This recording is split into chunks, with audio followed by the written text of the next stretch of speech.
The following program is presented with closed captioning available. This is a service of Maricopa College's television, Channel 115.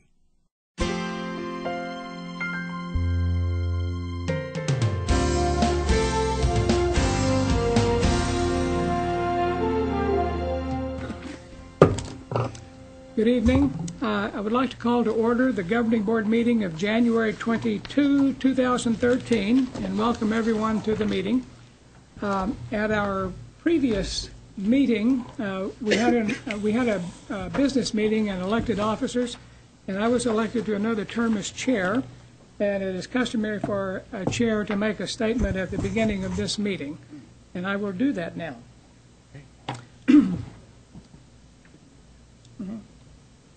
Oh, that's right. Actually, we do the Pledge of Allegiance first. God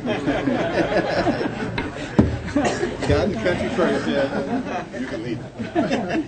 I pledge allegiance to the flag of the United States of America and to the republic for which it stands, one nation, under God, indivisible, with liberty and justice for all.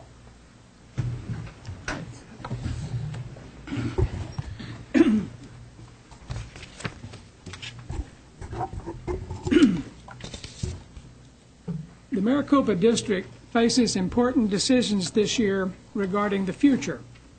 The Board is committed to establishing ends or goals for the district to meet the educational needs of our community. This responsibility requires that we develop foresight to identify political, economic, and social influences in the next decade that will affect current policies. Currently, we have 4 goals or ends: general education and university transfer, workforce development, developmental education, community development, civic responsibility, and global engagement. The last 3 are one end or goal. In our system, the administration, faculty, and employees develop programs that reflect those ends, and the board monitors data to determine progress toward accomplishment. In 2013, the Governing Board will spend time in each meeting to review current policies and ends, and we encourage both the public and employees to attend these meetings to hear board members analyze policies that guide the Chancellor in the administration of educational programs. In addition, we want the public to be aware of our work over the past 2 years to determine the feasibility of a possible bond program for 2016. Reasons include the lack of capital funding from the state legislature over the past 5 years, the replacement cost of capital equipment in workforce development programs to maintain currency with business and industry, and the possibility of establishing campuses in Buckeye, Levine, and Surprise on land purchased during the last bond program.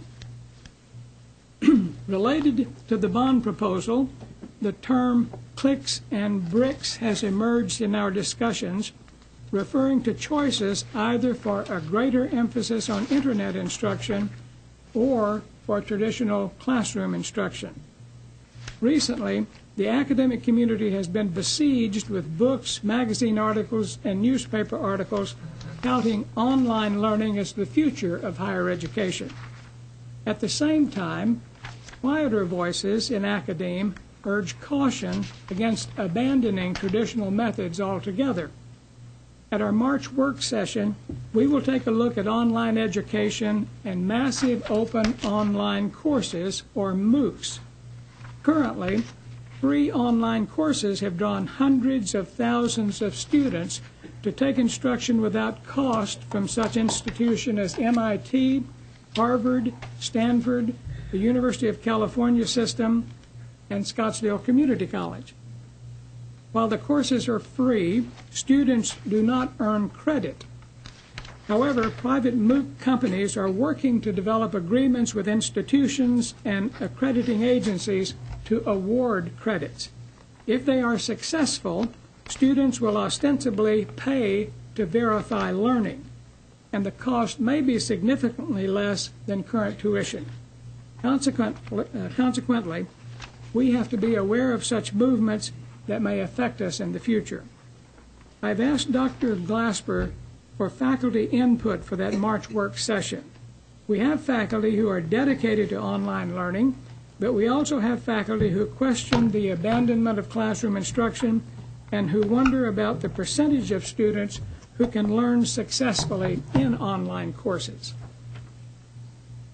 Numerous recent articles call for a reform of higher education because of budget reductions, rising tuition costs, the debt owed by students upon completion of degrees, the need for more graduates to fill new high-tech jobs, and the decline in the American educational achievement compared to other nations. Dr. Rufus Glasper has been straightforward about the need to reform the Maricopa community colleges, particularly in the seamless student experience, a program that allows students to avoid duplication of activities in placement testing, enrollment among the colleges, financial aid, and transcripts.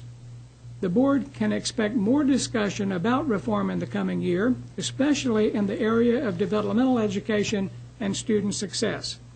We look forward to further innovations that will help students be successful in our colleges.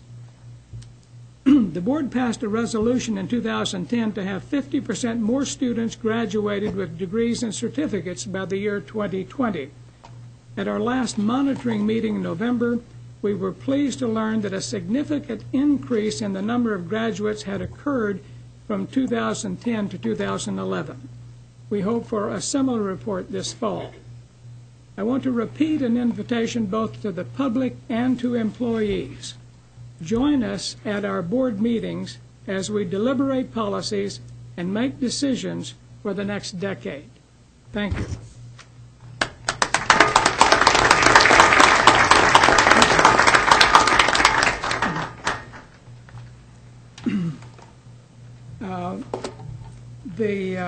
We have the time for citizens interim, and I have the names of two persons. I'm not sure which order they came, but I'll just name them as they were given to me. The first is Van P. Braswell. Mr. Braswell? Mm-hmm.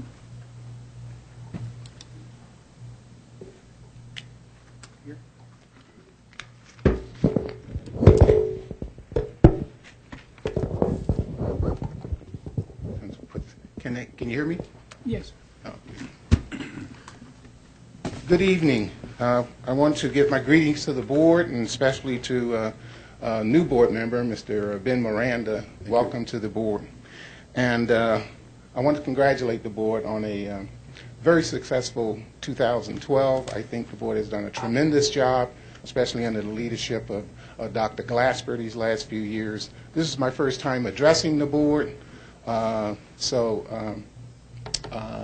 I want to make sure that you know that I've been a longtime supporter of Dr. Glasper and this board and this community college. I think Maricopa Community College has a stellar reputation in terms of the international community college environment, and I commend you guys for that.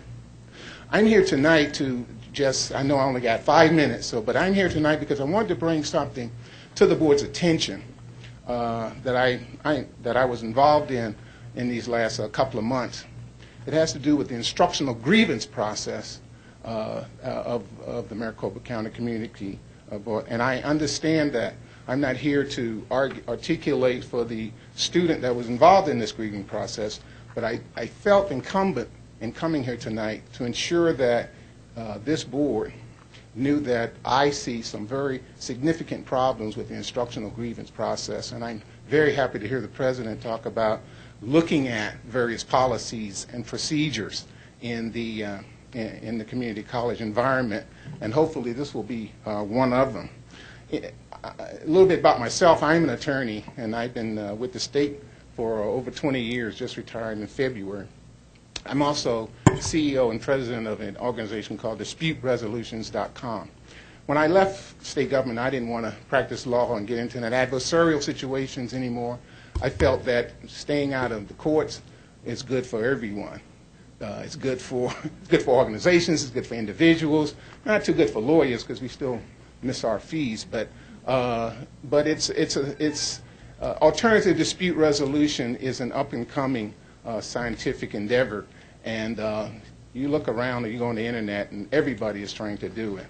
And so I look at this instructional grievance process as an aspect of the alternative dispute resolution, especially in terms of grades, which these days, as you know, can be currency in terms of how a student deals with their social environment, employers, parental approvals. It affects all kinds of relationships. So the current process when you have a instructional grievance is to, of course, go to the instructor first, which I think is an excellent idea. If you research this process, you'll know that that's pretty much universal for the student to go to the instructor to see if they can informally work things out in a fair and impartial and inequitable manner. So I think that's a very good first step for informal. The second step would be the head of the department that the student's in, and the third step would be the vice president of academic affairs, but sometimes that vice president delegates that authority to the dean of instruction. Nowhere in this process is there a provision for the input of students. Nowhere. The whole entire grievance process is done at the faculty or at the administrative level. So I think that's a problem. If you research this information, you'll find that most colleges and universities have a grievance panel. It consists of course, of the faculty and maybe an administrator, but also of the students to get an impartial input. Anytime you have a grievance process, and I'm very familiar with, because at the state I was in charge of 65 administrative law judges who heard all sorts of complaints, mostly unemployment insurance complaints, public assistance complaints, and they had to provide fair hearings for those individuals. And one thing that I did as a head and a leader of these administrative law judges, I couldn't tell them what to do or how to decide. That would violate the due process requirements, but I insisted on the process being fair. Not only literally fair, but when that person walks out of there and they get their no, or they get an affirmation of the department's denial of benefits, that they do feel that they received a fair and just and impartial hearing. That was not the case in my experience recently with Glendale Community College and the School of Nursing. I found that process to be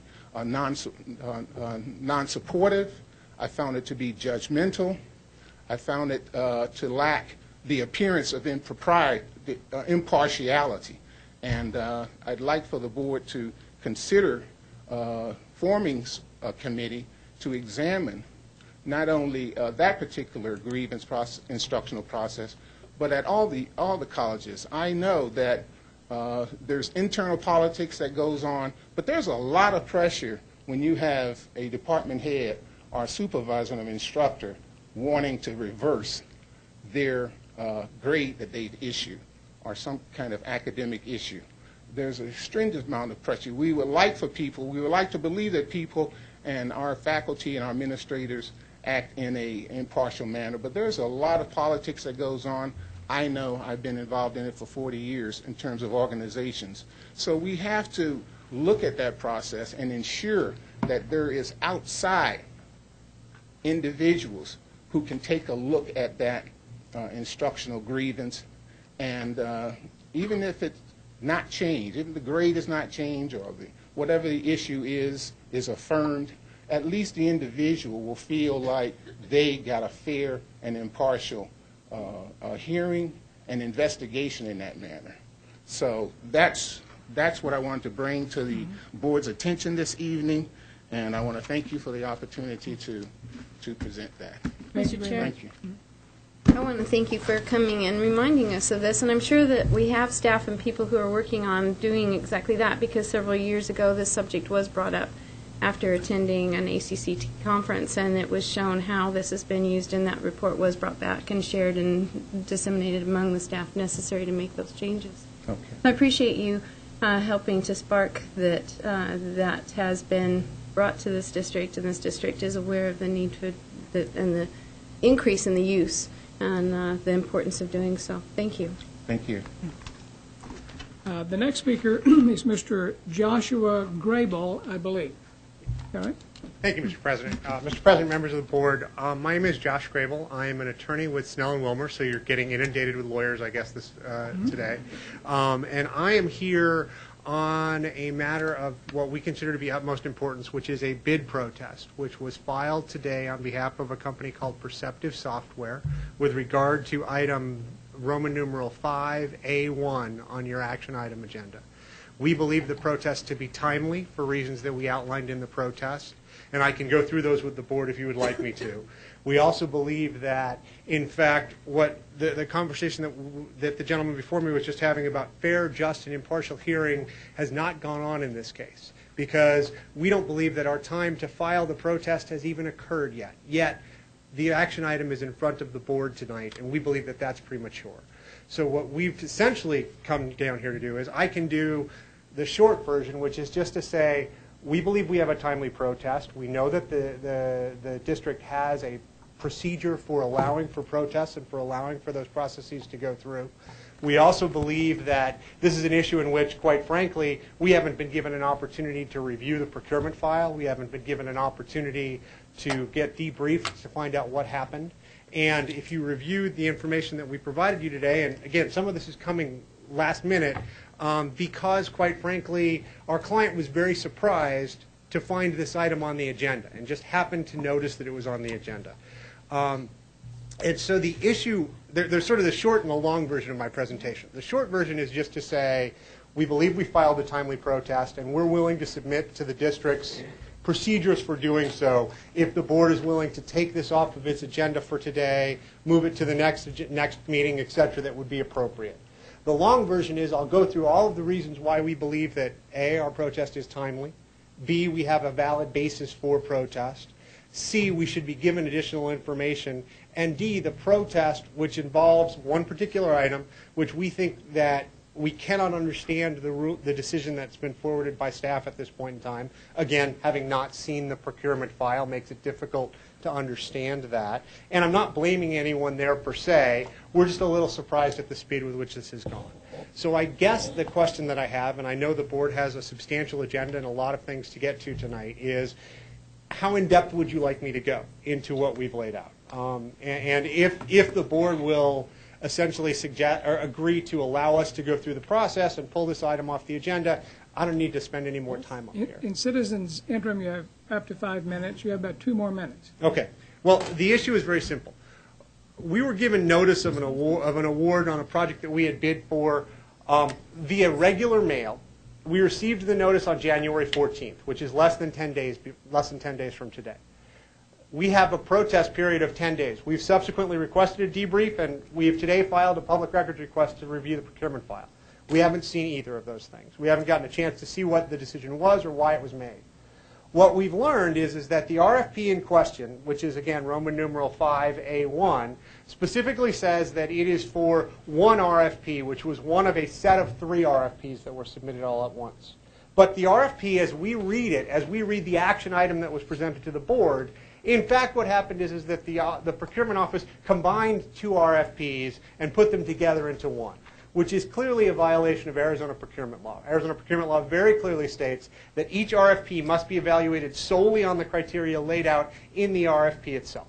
And what this means is that it appears that the procurement office decided to merge 2 RFPs because they had a company that had bid for those RFPs, and to use that criteria that they can provide a substantial number of services when our company only bid for one of those RFPs, again, criteria that we weren't allowed to know about and that we were never informed of, and that they have subsequently suggested that the board should approve it.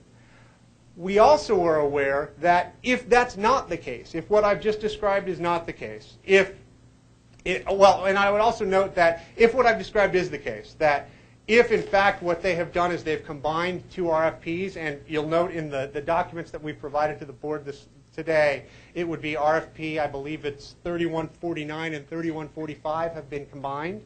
If that's the case, then for the board to go forward, the board would be violating the public meeting laws, because the agenda item and the notice in the agenda item does not mention 3145, though if you read the action item, it clearly indicates that you're moving on issues that are listed in 3145. So you're moving on an RFP that's not noticed in your board agenda, and you're going to be moving, but though it's cited in there, and you're moving, again, in violation of the public meeting laws.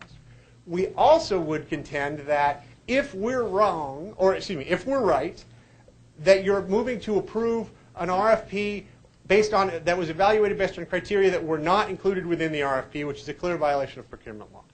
If, in fact, that's not what happened, and again, it's difficult for us to tell because we haven't seen the procurement file, but if that's not what's happened, then instead what the board's being asked to do is the board's being asked to pay $5 million for a service that it's got a bid of $3 million for, which means that the board's being asked to pay $2 million it doesn't need to. It doesn't make a lot of sense to us, and we'd like the opportunity to go forward. Yeah. Thank you. That's the end. I want to ask our legal counsel. I'm seeing two items on here, not one item. Is there? I am too. Yeah. Mr. I Chair, did one point and of one order. We We could can't get there. discuss this. We have to wait till we get to that agenda item. Yeah, You can okay. hang around. Okay. All right. Thank you very much. Okay.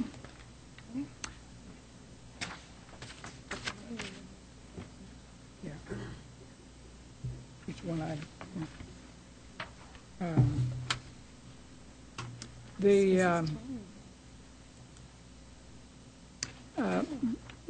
I skipped over one item in the agenda, and I'm going to go back to it. It's the student life report, and we have Mr. Herschel Jackson of Australia Mountain Community College. Are you here?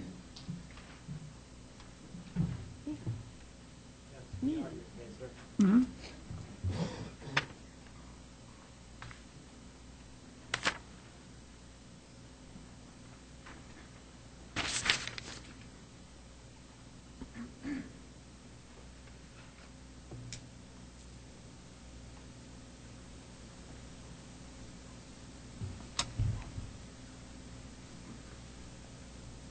I just want to say good evening and thank you for having us here today. Governing board members, CNCC, Chancellor Glasper, and distinguished guests, my name is Alex Robertson. I'm the president of Australia Mountain Community College Student Government. With me today is Brittany Quiding, our public relations, Ikram Abraham, which is our leadership council representative, and Catherine Brown, our secretary. EMC Student Union opened in fall 2012, and it quickly became the central hub for student life. Student Union houses student life, leadership, athletics, fitness and wellness, and student success. 400 students use our Student Union daily. The Student Union features a lounge, a kitchen, 10 computer workstations, table seating, a conference room with MediaScape, which is a new technology that allows students to collaborate with each other, and a glass-enclosed game room. All of this, featured with state-of-the-art audio and visual effects, make Australia Mountain Community College Student Union an ideal location for hosting EMCC programs and events. I'm now going to pass it on to Brittany Quiding, our marketing representative. Or public relations, either. So we hold a lot of different forums on EMCC campus. There are three main goals to our forums, main purposes. The first purpose is to bridge students, faculty, and staff to make some sort of connection, to educate EMCC students on questions such as what services do we have to offer and what programs or events can they get involved in. And also the third goal is obviously to make change happen. When planning forums, we take a few things into consideration. What student concerns need to be addressed? Is there information the faculty and staff would like to get out to the student body? Are students aware of all of the helpful resources on EMCC campus? And what changes would students like to see on campus? To take a look at some of our past forums, the YMCA and EMCC Fitness Center Forum provided information on the new location and programs. The Community Service Forum was a project managed by EMCC, an effort to benefit the homeless. The Veteran Service Student Forum, which was providing information on the veteran services we offer. And a visit from Dr. Felicia Ganther, Associate Vice Chancellor of Student Affairs, and Dr. Ganther visited EMCC to discuss changes and improvements that could be implemented on campus. Some more of our past forums is the Academic Issues Forum, which was a discussion on how to improve our academic environment, and the Darker Side of Learning Forum, which was a collaboration between Phi Theta Kappa and the Administrative Justice Studies on the dangers of prescription drugs in colleges. We're very excited for our upcoming forums this spring, which is the Intramural Sports Forum, the Social Media Forum, the Graduation and Completion Forum, and the Student Leadership Forum.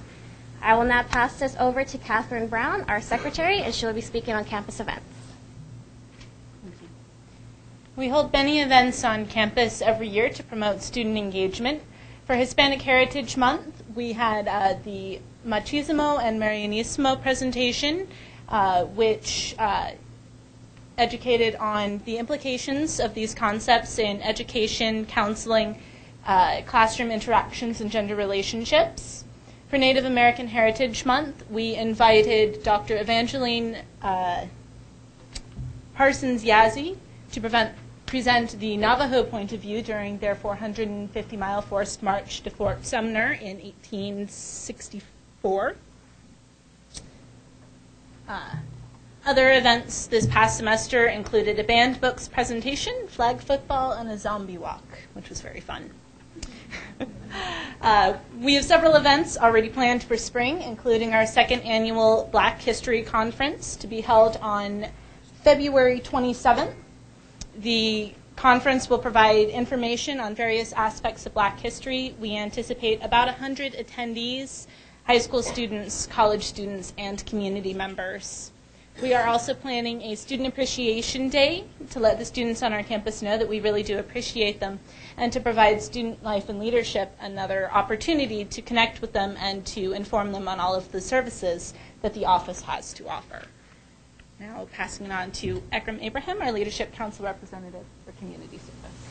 Hello. Hi, everybody, and thank you for welcoming us here. I'm going to talk about community service. The first thing I want to mention before going any further, the EMCC student, the clubs have completed 100 hours of community service. Now I'll move on to why is it that community service are important to AMCC students. First, one of the two main reasons is participation in community service. It helps a lot of students to reach all the other opportunities that they have or that they can learn from. Another reason is that community services can inspire students to pursue a specific field of career. A lot of students, or some of the students that we get sometimes are not sure of what they want to do, so certain activities like this and community service can also help them reach a certain goal or know what they want to do in life.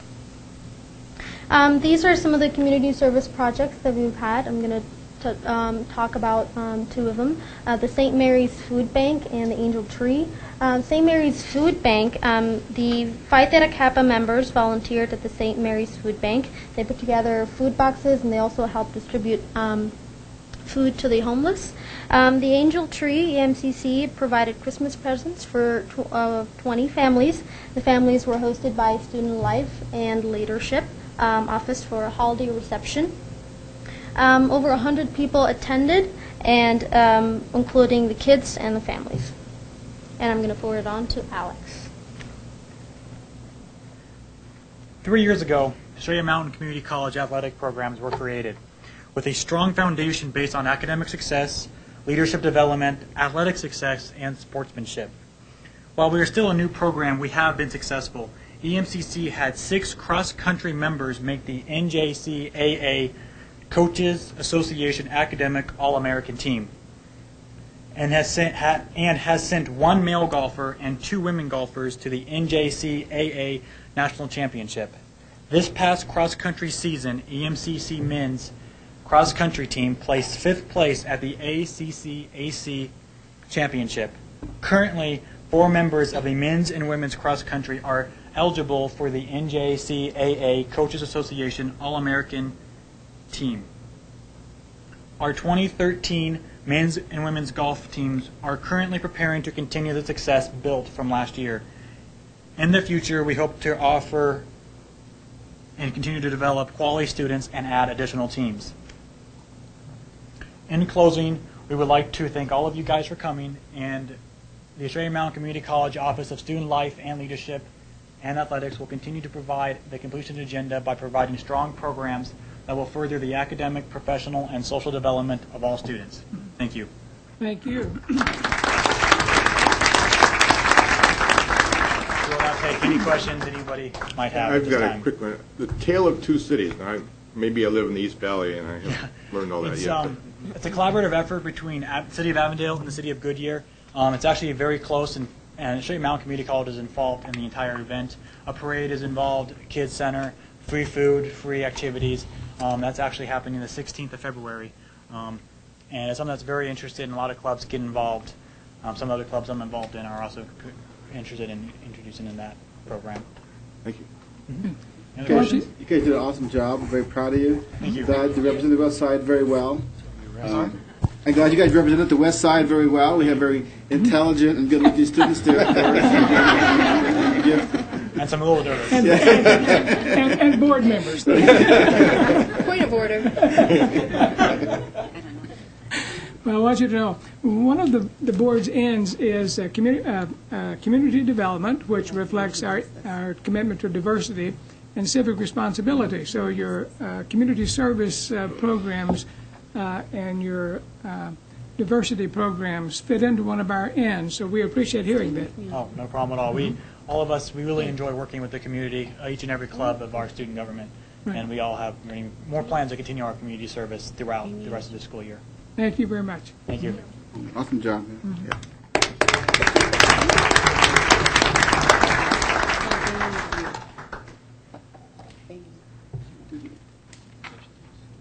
No, that comes toward the end. We have changed our our board meeting tonight, and some of the things that we did early we're doing late, but I will go ahead and point out some substitutes that we have in the CEC tonight. Let's see. Osaru Igodoro is sitting in for Dr. Sherry Olson. Ron Natali is sitting in for Dr. Irene Kovla of Glendale Community College. And Cassandra Kakar is sitting in for Dr. Anna Solly. So we appreciate those folks being here. Thank you. It is time for the approval of the agenda. I will entertain a motion to approve the agenda. Mr. Chairman? Yes? I would like to make a substitute motion, if you wouldn't mind. Because we're going to be discussing the staff policy manual, I wonder if we could entertain the idea of allowing the employee groups to give their report so that they might be allowed to speak before we go to this agenda item.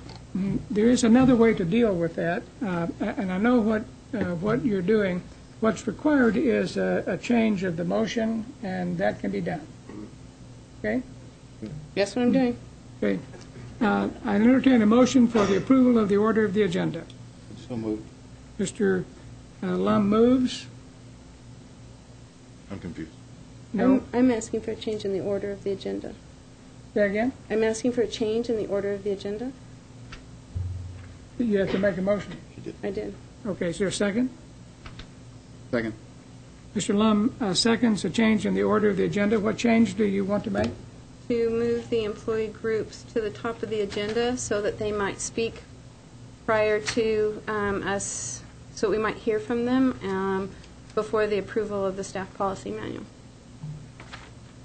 Mr. President, just for clarification, it's just that one item? Is that what you're moving? Correct. Just the employee groups to be able to have the opportunity to speak prior to us voting on their staff policy For manual. 9B4, all of the employee groups? Yes. Okay. To this point in the discussion? Yes, at this point in the discussion. So the motion is that we move 9B4, employee group reports, to this point in the agenda. Is there any discussion? Hearing none, all of those in favor, please say aye. Aye. Opposed, no. No. Motion carries. 9B4 is employee groups. The first is... Do we still need to approve the order of the agenda? Say again? We still need to approve the Now order we, of the agenda? as amended, yes. I move we approve the order of the agenda as amended. Second. All right. Mr. Lum moves and Mr. Starr seconds the approval of the order of the agenda as amended. Any discussion?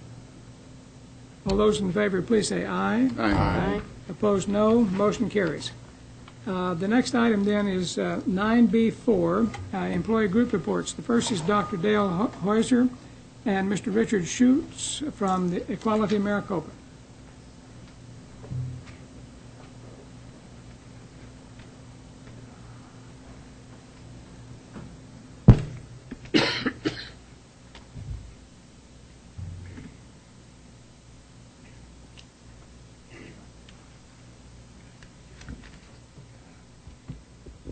Good evening, President Burke, governing board members, Dr. Glasper, CEC, and guests. My name is Dale Heiser. I'm faculty at Paradise Valley Community College and president of Equality Maricopa. Good evening. My name is Richard Schultz. I'm part of Rio Salado College, and I'm the Communications Outreach Officer for Equality Maricopa. Equality Maricopa is the lesbian, gay, bisexual, and transgender employee constituency group for the district. Our mission is to offer support and visibility for our members, to provide education and awareness opportunities about LGBT issues to employees, and to provide an official point of contact between our membership and the Maricopa Community Colleges, as well as external lesbian, gay, bisexual, and transgender organizations, as well as supporting our gay-straight alliances on each of the campuses. This past fall, we had the opportunity to reach out to our faculty, our students, and the community by holding a dialogue day back in September at Rio Salado Conference Center. And what we did is brought together a diverse group, both internal and external. We had 12 community organizations that were there to discuss the status of LGBT faculty, students, and staff, and our relationship with the community. Throughout the day, we had a number of speakers. We had Kirsten Sinema, now the congressperson from District 9, Tom Simplot, who is the Phoenix councilman, and from ASU, we were honored to have Dr. Bambi Higgins, who spoke on the role of pop culture in the LGBT community. The outcome of this day was a combination of identifying issues and concerns that students, faculty, and staff were interested in, some of which we'll cover in terms of updates. So some of the events that we have participated in this particular school year: on October 19th and 20th, Equality Maricopa, in conjunction with the Office of Student Life at Phoenix College and the Desperado Film Festival, hosted an event in the Bullpit Auditorium to celebrate LGBT History Month. We showed 5 films altogether, 2 features, 2 documentaries, and 1 short film. We had approximately 700 community members attend this event. We intentionally kept the price for students extremely low, so it was $5 for students for the entire weekend, basically $1 a film. And we learned something interesting. Oh, here's the poster for that event. We had very few students attend, and it seems that the students really aren't that interested in learning about LGBT history, which was a little bit disappointing because we had some incredible documentaries. So we had a documentary about ACT UP, which is the AIDS Coalition to Unleash Power. It was a political action group formed in New York but expanded all throughout the United States. And it was just about the failure of our administration to address the issues associated with AIDS. An example would be Ronald Reagan did not even mention the term AIDS until November of his last year in office. We also showed On These Shoulders We Stand, which was basically about the LGBT fight for equality that took place mostly before the Stonewall Uprising, which is summer of 1969.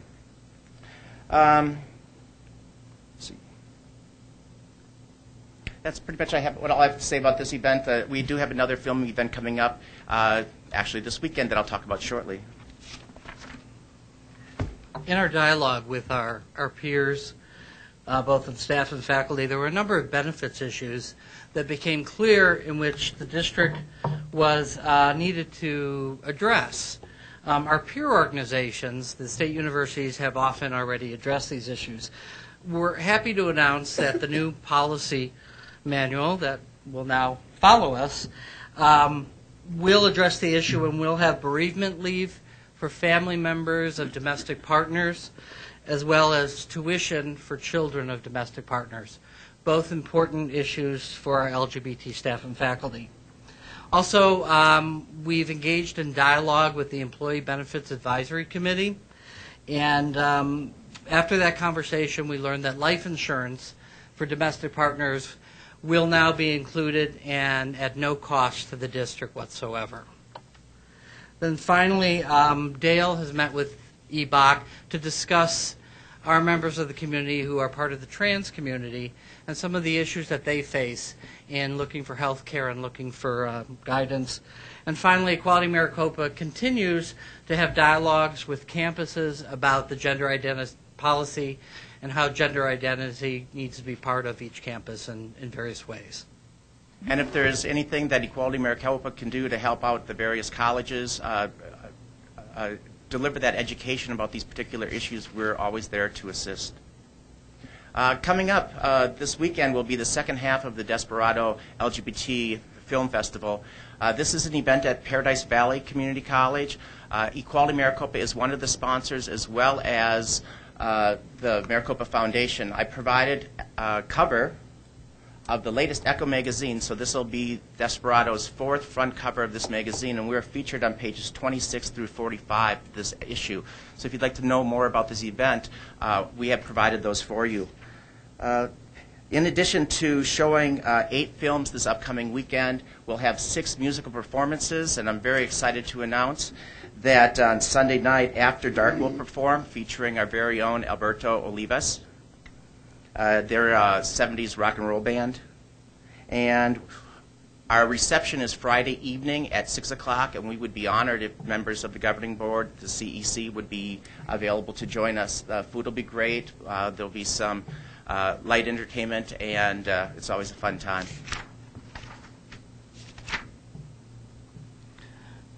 The members of Equality Maricopa have taken to heart the message that you've given us in terms of finding ties to our community and increasing dialogue and finding ways in which their goals and our goals often overlap and we can collaborate together to achieve them. One of the ways is we participate in the Rainbows Festival, which is in October. Strategic staffing provides a booth, and Equality Maricopa staffs it, and it provides us a direct opportunity to have dialogue with our community.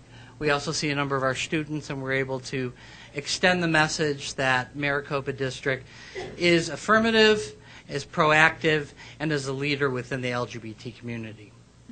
At that event, many employees from the district came up to the booth and expressed their gratitude that the district is taking the time out to reach out to the LGBT community. Another event that we always participate in is going to take place this time the first weekend in April. The date has moved since traditionally later on in the month. But every year, Equality Maricopa has a booth at this event, and we're there for employee as well as student recruitment, as well as to provide information to students about the gay-straight alliances on the various campuses. We're honored that the booth is being provided by the Office of Strategic Staffing. This year, also that weekend on Saturday, there is a parade, and the last few years, Equality Maricopa has had a float in that parade. This year, Equality Maricopa is hosting a student contest to see which student organization within the district can come up with the best float design. Getting dry mouth here. Details will be provided to the student organizations on February 1st. The student club that creates the best design will receive $250. We would be honored if any or all members of the governing board, the chancellor, or the CEC would like to join us on that float this year. We will be departing. Actually, we'll be meeting on Thomas in 3rd Street at 9 a.m. on April 6th, and we'll be departing at approximately 9 a.m. if you'd like to join us. And here are some pictures of our float from last year. Oh, and we had a duplicate there. And finally, we'd like to take this opportunity to ask you to save the date. Saturday, April 27th at Glendale Community College, we'll be holding our LGBT convocation in which we'll celebrate student success and salute those students who have truly represent what Maricopa is about. And we hope that you'll be able to join us for that event. And we'd be happy to answer any questions that the board may have. Questions from the board? I have no question. Thank you for the work you do and helping the students feel comfortable on our campus and look out for mistreatment. So I appreciate all the work you do. Thanks. Thank you. Thank you very much.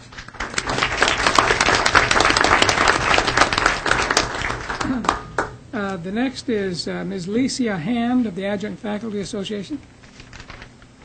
Thank you. Good evening, President Burke, Governing Board, members, the Chancellor, CEC members, and District Executive Staff. I am Licia Hand, Adjunct Faculty Association President. Thank you for the continued opportunity to speak on behalf of the Adjunct Faculty Employee Group. I currently teach communication studies at Phoenix College and have provided technology and customer service training for a variety of public and private organizations throughout the Valley. I've also assisted the High-Tech Workforce Initiative within the district. During my tenure in the various roles within the district, one of the main frustrations that I heard from students was that the 10 community colleges did not have one unified system to enroll in our colleges throughout the district. That is why I consider the focus by the district on the seamless student experience and the systems and processes that go along with that to be such an exciting milestone for One Maricopa.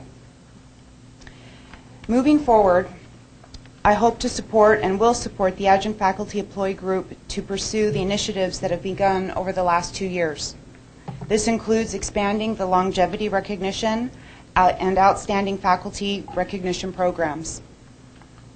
3 priorities that we see in spring for 2013 are the regional workshops within the district to prepare our interested adjunct faculty to effectively participate in the new hiring process for full-time faculty positions. These workshops will be based on pilot workshops held at Glendale and Paradise Valley Community Colleges. In addition, we want to strengthen and build the AFA Mentor Program so the adjunct faculty can be effective more quickly and connected with the student success and completion agenda objectives. Lastly, we continue to work with the Vice Chancellor of Human Resources, Nikki Jackson, to address practices contrary to district policy and values as they are brought to our attention. Thank you for your time. Thank you. Thank you.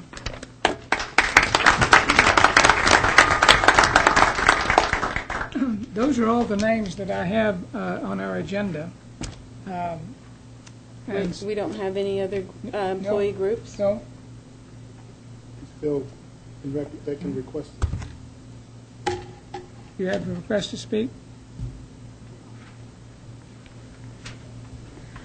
President Burke, governing board members, chancellor, CEC, and guests. My name is Cecilia Quiroz, and I'm the Professional Staff Association Executive President. The request to speak was in regards to the policy and in regards to the staff common policy, which was scheduled to be approved tonight.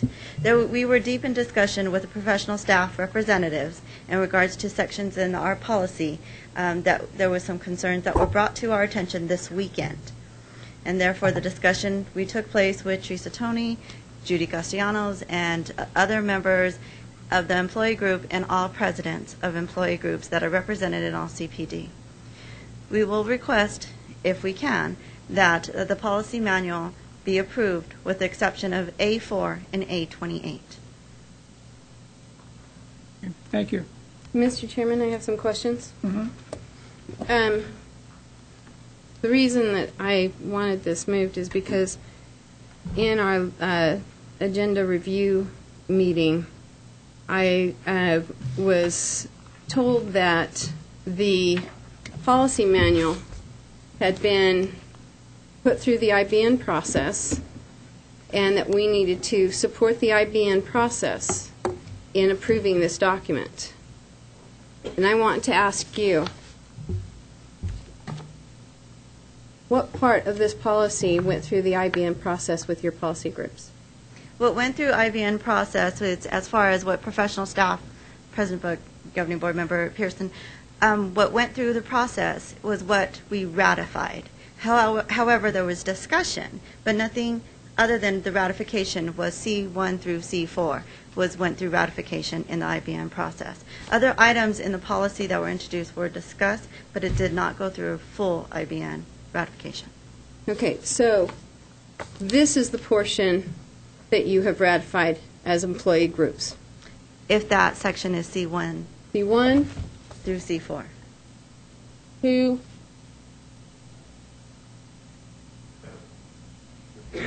3, and 4. Correct.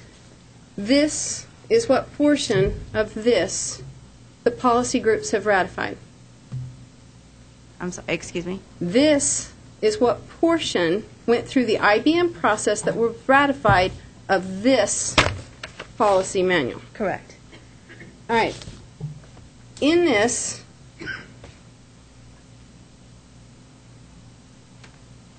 there is a table mentioned. There's a couple of different places. In C4, there's a table mentioned. I know there's another one. And they're just mentioned in here. How do you know what's in those tables? It was in discussion as far as what, and my understanding of what you may be referring to is the offensive tables. Yes. That is in C4, Yes. I believe. The offensive tables were in discussion through IBN. However, it did not go through IBN process as far as ratification to each employee group. It was a discussion. However, the discussion did not go through IBN. We ended that discussion in May of last year, but we did not pick that back up in June. Does that make? Yes, it does. It makes perfect sense, except for it doesn't make sense in the way that this should be done. So you basically ratified this without specifically seeing what these tables consisted of. Ms. Quiros, have you seen all of this document? Yes, I have. Have all the employees groups seen all of this document? From my understanding, yes, I have. But that's not my point. You're missing the point. It didn't go through the proper IBM process. My next question, and the other question I have on that, what were you told was going to be in those tables? In regards to the tables of what section? There are C4. C4. We were told a current discipline process, which is administrative regs, which is part of employment standard now, would be placed into that. Have you seen those tables that were placed in this document? We have now. Yeah. Well, again, those tables were in discussion up until May of last year. And so that discussion never continued. Never continued. At that point. So yes, to answer your question, we did see that table. Okay, that table that was supposed to be transferred over. The table that was in discussion. Okay. Is what you were told what is in this document? The tables. With addition. It was transferred over. The discipline that is currently in employment standard was to be transferred over. And there was more discussed, but it was never through the IBN process. Thank you. And then in Section A, and I want to go back to a presentation that was made to this board back in April, May, by Donna Winston. And the presentation that she made as to how she presented to the board that you guys were working and making this happen, I understood that A was going to be strictly what is law. Is that how you understand this? Correct. Have you read through this and are you satisfied that everything in A is real, specifically, directly, and have received citation of law that confirms that this is all within law? Not every section, no. Did you request that information? The sections that were requested was provided to us and was pulled before first reading. Okay, and so now what's going to happen with those two? Section The ones that were pulled before Yes. first reading, we are in discussion with District Office HR and how to implement those sections through the IBN process. Do you understand that then those will be brought before the board to be additionally corrected and changed and brought back to We the... understand that if it's approved through the IBN process, at that time it will be brought forward to the board. However, we are still in discussion with District Office HR.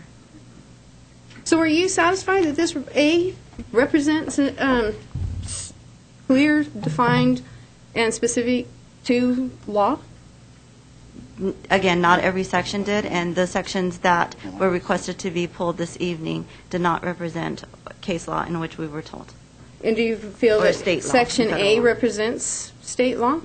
I am not completely familiar with all state and federal law. However, I was going based on what was informed to us, as well as the rest of those that are in IBN. We did agree with what was forward. So were you allowed to have Section A put through the IBM process in any way, shape, or form? It was brought in discussion through the IBN process. It was brought for review. All right, and then the 4 items in IBM process that you approve, and then you have the others that then move to the top, and then you have 4 additional ones put in. That's been accomplished through the IBM process, and you know what those things are going to be and how they are as far as this process continues? There are certain items, there are 14 items that were discussed with just executive presidents and district office HR that was in another section of the Blue Book or what was considered Blue Book or policy manuals in the previous policies that was requested and approved through the executive presidents that would be transferred over to Section A. So some of those items would be workplace injury reporting, workman's compensation, equal employment opportunity, things of that nature. Also, there were new items that were brought forward that were approved through the governing board in the Maricopa District, such as a smoke-free, tobacco-free environment. Since those are new items, they are part of Maricopa administrative rigs. Those items were discussed amongst the presidents of all the employee groups and representatives of District HR. However, that did not go through IBN, but those were introduced to us as administrative rigs. What do you, so where in here does it reference how this is going to be, how the administrative regs fit into this? It was brought forward to us in that matter through the IBN process that Section A represents administrative rigs, and I have the policy on my phone, but administrative rigs, state law, and federal law.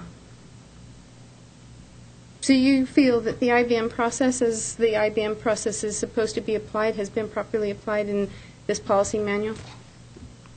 The IBN process, as far as what has been ratified, did go through ratification and through the proper process, not the whole manual. That's this, compared to this. Correct. The whole manual did not go through IBN process, just sections of it did go through. All right. Thank you, Mr. Chairman. Thank you, Cecilia. Thank you. Thank you, Ms. Quiroz. All right, we are at the consent agenda. Is there a motion to approve the consent agenda? I move we approve the consent agenda. I'd like to take off. You want to take something off? Please. What?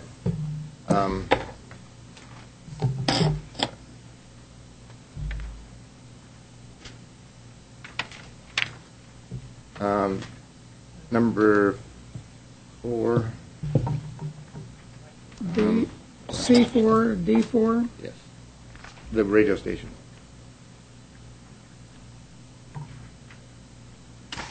D4? Please. Okay. All right. With the exception of D4, Is there a second? Yes. Ms. Pearson, did you second the motion? Yes, I did. Okay.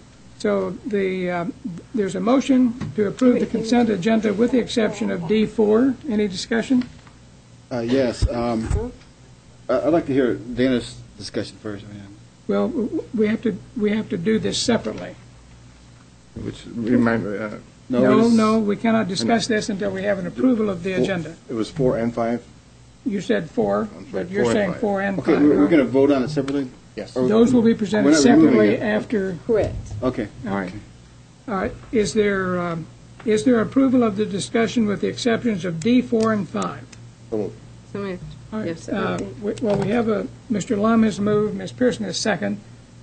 Is any other discussion? All those in favor, please say aye. Aye. Opposed, no. Motion is approved. Those will be taken up later in the agenda. On the non-consent agenda, the first item is for the approval of Enterprise Content Management System, a document imaging system for the seamless student experience.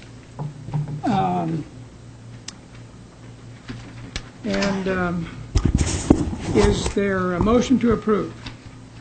So moved. Mr. Sarr moves. Second. Mr. Lum seconds a motion for the approval of the Enterprise Content Management System document imaging for the seamless student experience. Any discussion? Mr. Burke, members of the board, Yeah.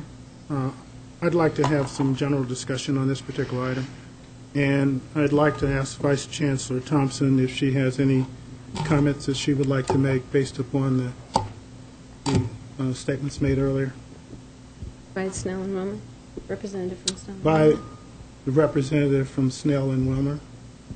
Mr. President, members of the board, and Dr. Glasper, I'm really not familiar with the details of this procurement. I do know, as you all are learning, that there was a request for proposal process, which is pretty typical for a complex system like this. And this was one of several RFPs that went out for the seamless student experience. Some of the points raised about possibly combining RFPs, I don't know if that happened or if it didn't happen. I really have no particular details. Unfortunately, our Chief Procurement Officer, Mike McIntyre, isn't here tonight.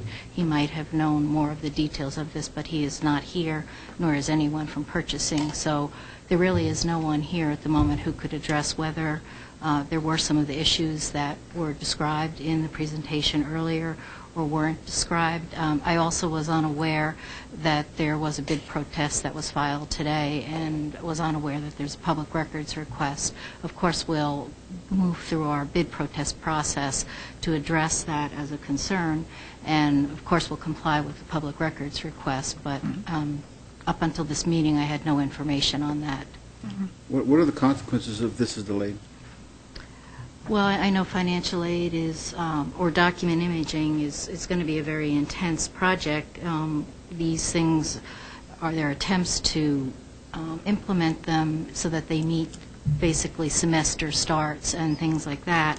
I don't know how much this will be delayed, and I can't really speak to what impacts this will have because I don't also know what the implementation schedule is, how long it will take to do this. So can we pull this? Mr. Chair? Yes. I'll defer. Mr. Go ahead. Mike, we do have a meeting coming up shortly, in a couple of weeks, that if we defer it at least for that long, it will give you time to bring your staff up to speed on this. Mr. Burke, Mr. President, and Mr. Sarr, yes, I think that we will. I've got my staff that I can speak with starting tomorrow morning. First, before we go any further, can we have the gentleman speak?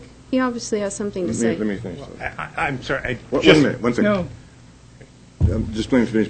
Is that both of them or just the one that we're on right now? Just one.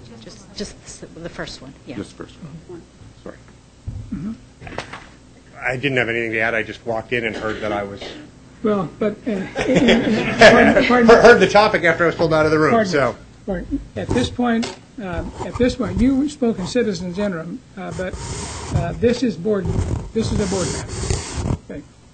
Mr. Burke, members of the board, given the fact that over the next 6 to 12 months to 18 months, we will be bringing back considerable numbers of procurement issues related to the seamless student experience, I would hate for this one to be the one to start off something that appears to be a negative approach to what we're trying to do with business. So I make the recommendation that we pull it for as long as it takes, and I would not like to push this to a special meeting until we get answers to the question, because these are some very serious allegations and we need to address them. And it was my recommendation that we do pull this item. I move to accept the Chancellor's recommendation. I second. There's a motion by Mr. Lum, a second by Mr. Sarr, that we pull the approval of the federal financial aid verification, the approval of Enterprise Content Management System document imaging for the seamless student experience. Any discussion? I would like to make a comment. Sir, I apologize for getting your name, but I do want to apologize because I had basically indicated that we would be asking you further questions, not understanding the board practices and policies. I don't want you to feel that you weren't welcome to answer any questions or to speak, and I was under the impression that you might have something to contribute to what we were discussing, and so any treatment that you feel coming from this and explaining to you the board policies and practices, please don't feel that way. We appreciate you staying and hanging around, so in case we did have questions, we could call you back even after your comments in the interim and ask you questions. So thank you. Yeah, Mr. President, members of the board, Board Member Pearson, thank you very much. I understand the process and, again, do not want to take any more time than I felt was absolutely necessary to present my client's issue. Mr. Chair, sir, I hope that we can come to a pleasant agreement with this. Okay. All those in favor of actually, we can. Is the motion to table? Was your motion to table? Yes, that's appropriate. The motion is to table, and all those in favor, please say aye. Aye. Opposed, no. The motion carries. The next item is for the approval of the federal financial aid verification services for the seamless student experience. Dr. Harper-Marinick. President Berg, members of the board, I would ask Dr. Lawrence Schellenberger to please go to the podium and make some comments about the item.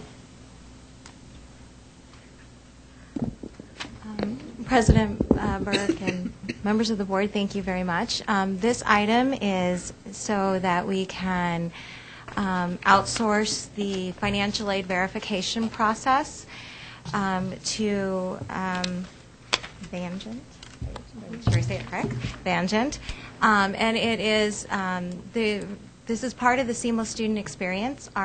We had done a lot of due diligence over the last year to determine how we can serve students better, and the financial aid verification process is a very complicated process for students and for staff, and it takes a lot of staff time. And what we have found is that in Maricopa, because of staffing levels, because of the amount of work involved in the financial aid process, it was inconsistent how long it would take, and it could take up to 6 weeks to verify a financial aid file, which would delay, of course, a student being awarded. So we determined that outsourcing of the verification process would be a good opportunity to serve students and move forward on a more one Maricopa process. And so we went through the procurement process and had an RFP, and the company that rose to the top was Vangent, and providing the service that we are looking for. And I'd be glad to entertain any questions. And I've been doing a lot of research on financial aid nationwide, and it's the number one complaint of students is not just how long it takes, but the fact that they all wait till the last minute and they sign a piece of paper that they have no idea what they're getting into. I mean, that's a summary. But my question is, in this process and others that you're working on, I appreciate the fact that you and the district is spending time on this, because it's something we can improve on, as well as the federal government and how it handles its side of the business. What do you see as an outcome of this move and some of the others that you're working on as well, in terms of how it's going to affect the student in their financial aid endeavors? Thank you for the question, President Burke and Board Member Doyle. This is, sorry, SAR. It is all of our processes are designed to speed up the process for serving students, and also to provide a more global source of information for them, so that they are making decisions about borrowing making decisions about their financial aid, about their enrollment, with all the information that they need. And so there are several different projects that we have coming, and I think at the next board meeting I'll be bringing some more detail to that. But we have one of the things we do have going, a project is a default management plan for the district, which will focus on specifically student loan defaults and how we can help students so that they're borrowing appropriately, and also in the Department of Student Academic Affairs, they are also working on financial literacy, which are all tied together.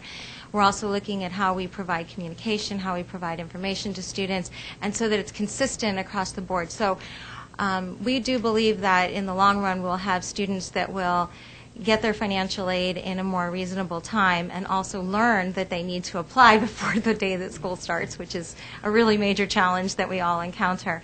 And there's a lot of other initiatives in the Student Success Initiative which will address that as well. That's good. The other issue, we're looking for some advice here, at least I am. We're heading to D.C. here in a few weeks to do some lobbying, and one of the areas that I think we could maybe do some good in is to bring some suggestions to Washington as to how to loosen up the whole federal grant system as well as loans. Rio Salato's weekly starts rated some issues here last year. We've got developmental education where we're looking at competency-based completion as opposed to the semester thing that we'd love to do, but because of financial aid structures, makes it difficult for students to take advantage of some of the things we'd like to do. So, and veterans as well, because they got that gap at in between semesters where they got to come up with something. My point is, if you've got some suggestions that you can provide us to take with us, that would be helpful. We would be glad to write some things up and send them your way, and share what we're encountering. Thank you. Thank you. And security, how does this include security, so we don't have people trying to fraud the federal government from grant money? I'm sorry? Is there a security element to this where we can keep people from trying to fraud the federal government for grant money? Yes, President Burke and Board Member Lum, yes. This isn't strictly focused on fraud prevention, this particular project of the outsourced verification. But the fraud prevention is definitely part of the whole discussion of how we deal with the intake of records and documenting that students are actually who they are. Rio Salato has done an amazing job of putting some things into place, and we're looking at how that can be more expanded as part of our admissions process, part of our financial aid processes, because one of the major projects we have is the standardization of financial aid, standardization of admissions, standardization of registration. And so as we look at those processes, we are taking into consideration fraud prevention as a piece of it. Thank you. Any other discussion? Yes. Yeah, just a quick question on what sort of timeline do you anticipate on this? And I'm looking at, I know it's a very complex project to sort of implement, but what are the major increments of improvement that you'll see, let's say, in the next year?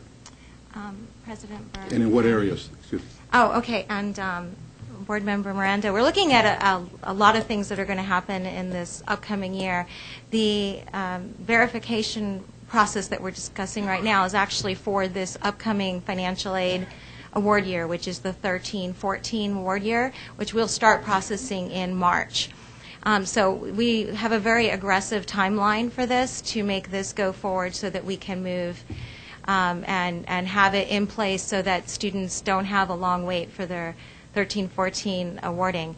As far as the standardization of processes, that is also something that we're looking at over this next year to speed up the process, speed up the timelines for students. So I think we're going to see a lot of change over the next year and improvement in the processes for financial aid, as well as the registration and admissions processes are probably going to be a little closer to some of them will be this year and then some of them will be for next year, as we also have to look at the implementation of the upgrade of the new student system. Thank you. Any other comments? All of those in favor of the approval of the federal financial aid verification services for the seamless student experience, please say aye. Aye. Opposed, no. Motion passes unanimously. The next item under business services is the approval of the conceptual approval for the Agave building remodel at Chandler Gilbert Community College. Ms. Thompson? Mr. President, members of the board, this is a remodel project of the Agave building. It is remodeled because as the college and the district office develop the new Coyote Center, a number of departments will be moving out of the Agave Center and into the Coyote Center. That will free up space and allow for remodeling, which will allow the existing space to be transformed to supplement the varied spaces in the Performing Arts Center and allow for more performing arts venues to exist. And it's about a $6 million project, and we do recommend its approval. I entertain a motion to approve. So moved. Mr. Sarr moves. Second. Ms. Pearson seconds the motion to approve the conceptual approval for the Agave building remodel at Chandler Gilbert Community College. Any discussion? Please. I just want to commend Dr. Lewin and her staff for taking advantage of some innovative thinking when it comes to using space, and that this is going to end up costing us a lot less money and getting us the classroom space for those programs that we're moving to Agave from the area around the theater. I think this is an example of some good management capabilities. Any other comment? All of those in favor of the approval of the conceptual approval for the Agave building remodel at Chandler Gilbert Community College, please say aye. Aye. Opposed, no. Motion carries unanimously. I'm going to move the two items on public broadcasting to C1 and 2, Ms. Emmons. Okay. C1 is the motion to approve an award for the corporate library. What? Approval of the library. We still haven't done B2. Well, we have the B2. Oh, B2. Okay. My apologies. We have the approval of a contract for award for an asbestos abatement for the library building at Scottsdale Community College. You won't forget them. I think it's me. Is there a motion to approve? So moved. Mr. Sarr moves. Second. Mr. Lum seconds the motion to approve a contract for asbestos abatement for the library building at Scottsdale. Ms. Thompson? Mr. President, members of the board, the library at Scottsdale is 40 years old and is scheduled for a major renovation, and this is the first part of moving forward with that renovation to abate the asbestos that's in the building. And we are using spray systems of environmental as part of the cooperative purchasing agreement with Maricopa County that we can engage the services of the firm with, and it's a cost of about $273,000. Okay. Is there any discussion on this motion? Yeah, I think it's important that we protect the students, so I speak up for the support of this amendment. Good. Okay. Any other comment? Ditto.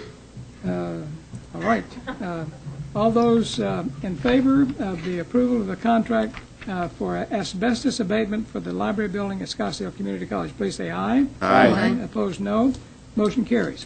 Then item C under the non-consent agenda will be the Corporation for Public Broadcasting. Item 1 will be the award for KBAQ. Is there a motion to approve? I move we approve this item. Mr. Lum moves. I'll second. Mr. Miranda seconds the motion for the approval of an award for from the Corporation for Public Broadcasting for KBAQ. Any discussion?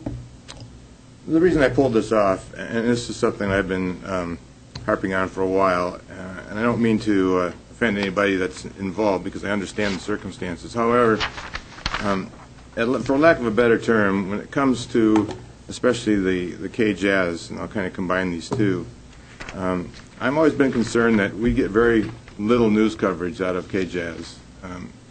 And conversely, a lot of news coverage goes to ASU.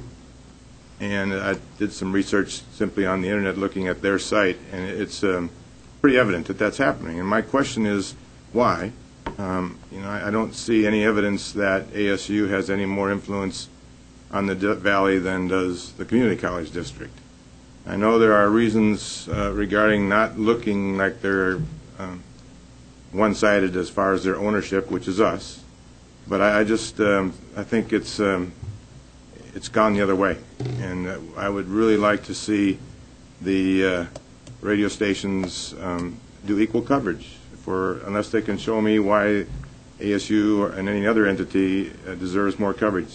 A couple of more examples. I've got lots of them, but in favor of our chancellor, the president of ASU has been interviewed on an item a couple times in the last 3 years. The chancellor has been on there none, nor has anybody else from our district that I could see. Now, if you can prove me wrong, I'll be happy to look at that. But my point is, I'd like to see these change. We're trying to raise $50 million through our foundation, and we're giving all the credit to ASU for education in the Valley, and I think that's unfair.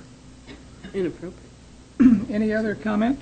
Yes, I think we're accepting $195,000 from PBS National to give to our radio station. And granted, I respect and understand and hear what my colleague Dana Sauer is saying, and I don't disagree. But I don't think that that's enough to stop the radio station from receiving nearly $250,000. So I think we need to support this item, even though I do hear what Mr. Sauer is saying. Mr. Chairman, members, I think that the point that Dana wanted to, why he pulled it, has been made, and that was what the purpose for pulling it was. Okay.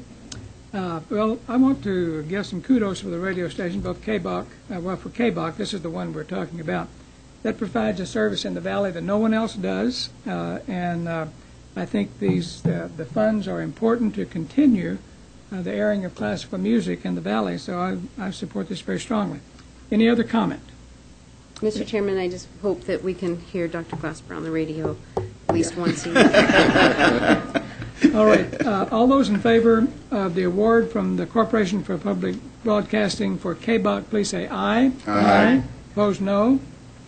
Motion carries. The next items, 5C2, is the award from the Corporation of Public Broadcasting for KJZZ. Any motion to approve this award? I move we approve this award. Mr. Lum moves. I'll second. Mr. Miranda seconds the motion for receiving the award from the Public Broadcasting for KJZZ. Any discussion? Ditto. Here's previous comments. Okay.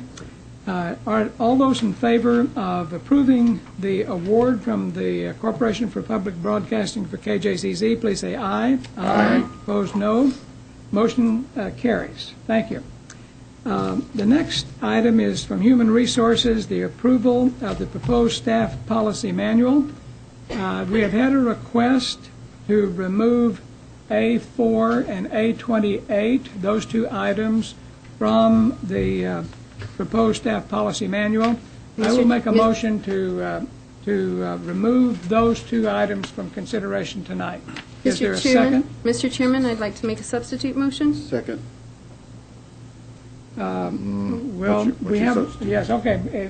What is your substitute motion?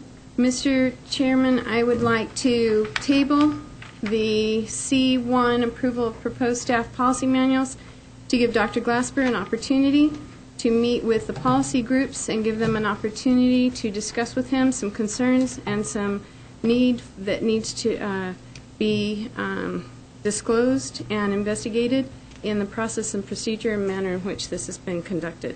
And these are, and I could go on and make some very serious allegations, but rather than do so, I would really appreciate the opportunity to give Dr. Glasper and the policy groups or the employee groups the opportunity to meet with him and discuss with him the concerns and the manner in which this has been conducted. Is there a second? Second.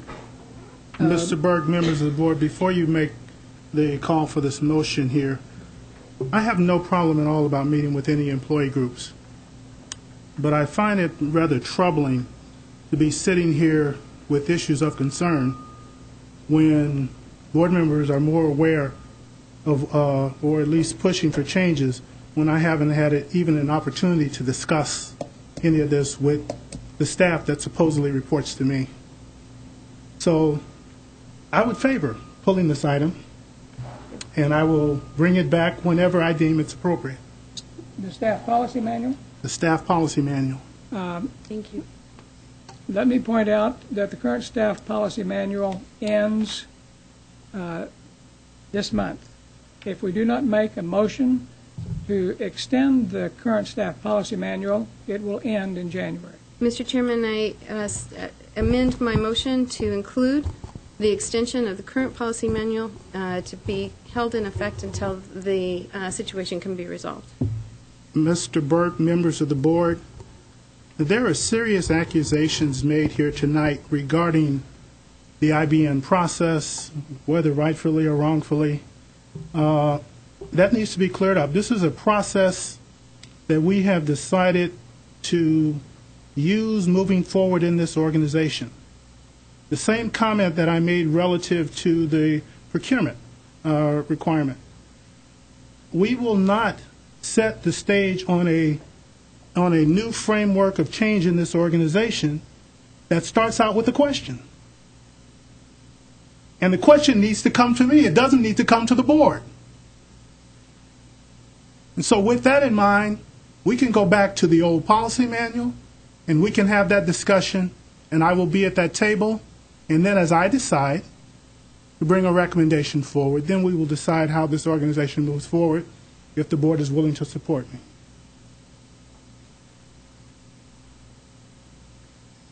Are there two motions on it? Well, wait.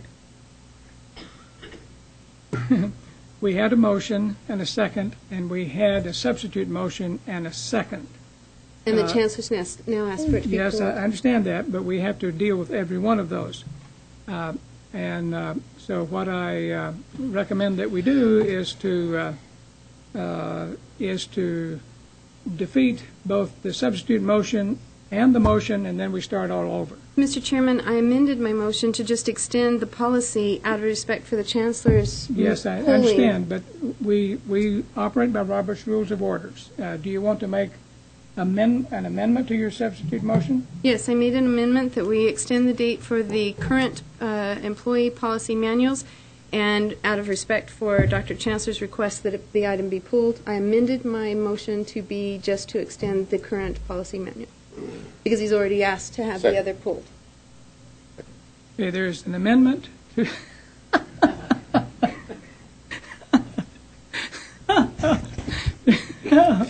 there's an amendment to a substitute motion that we approve the continuation of the current policy manual. Is there a second?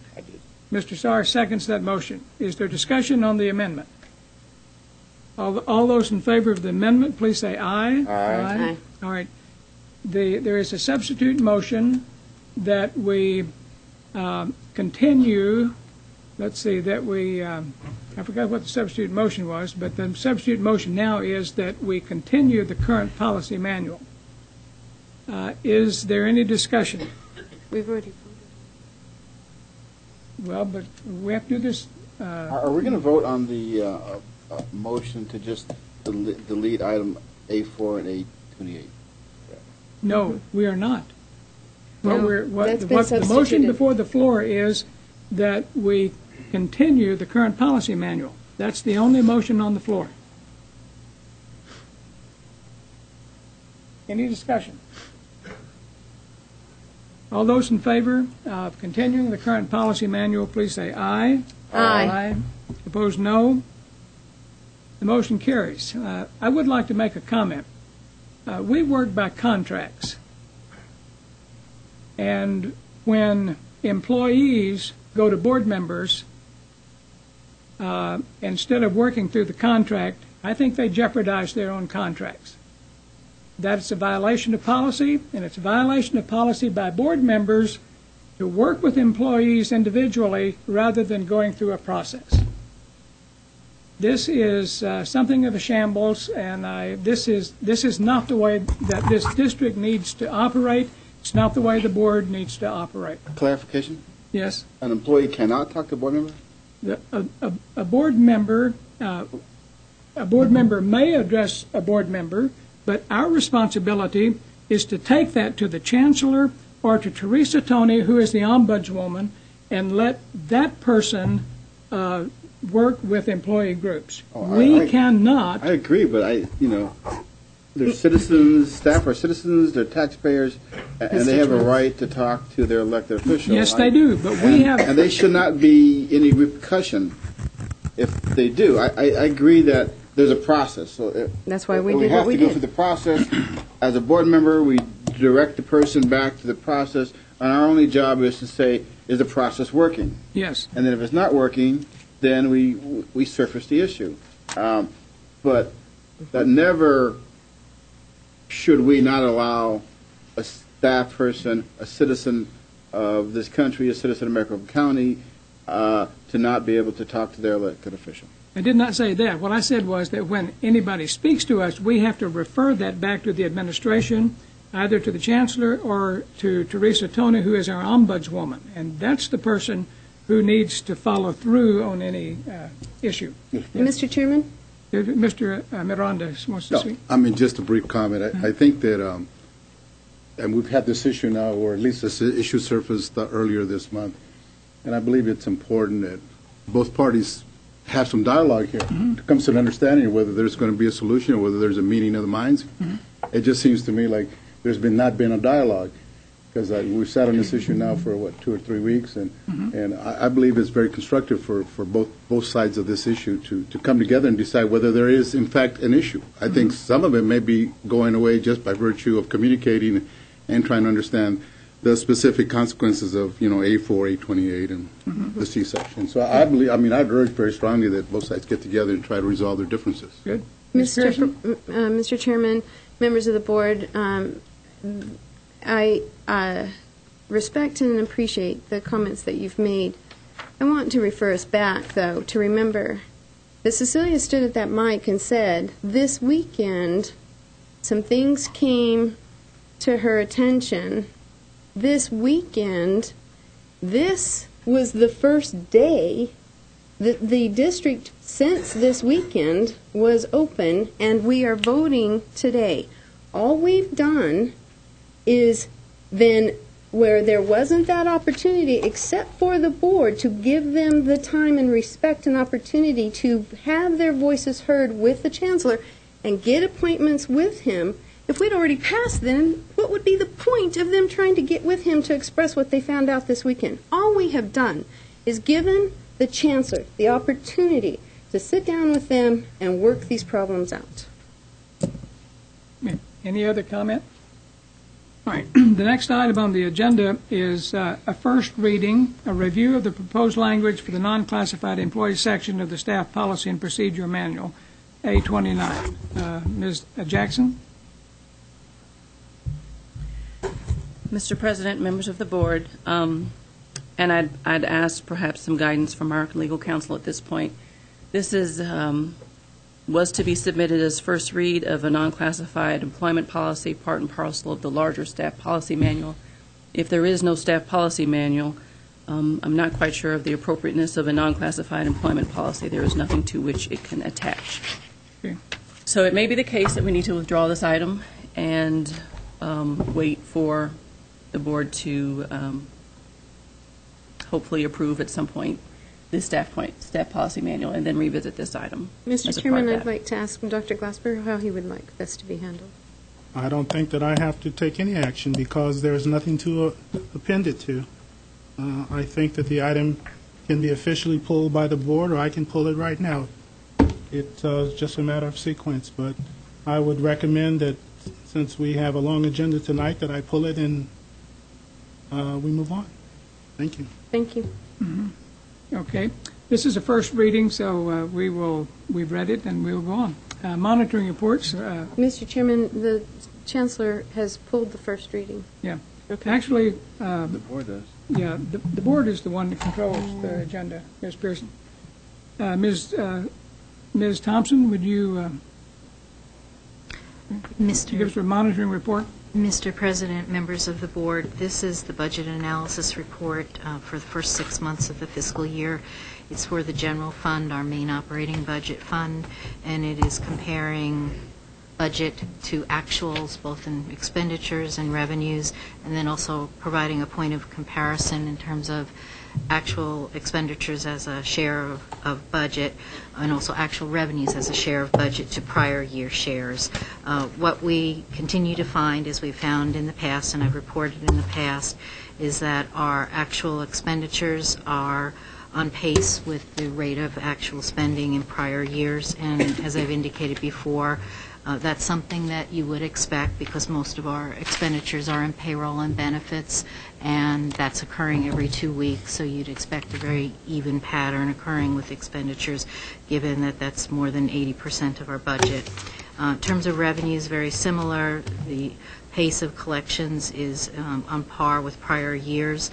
In both cases, we will be within our budget that was adopted by the board back in May of 2012, and we do expect a small increase in fund balance, about $2.9 million, and we will meet our financial stability requirement, which is a board policy.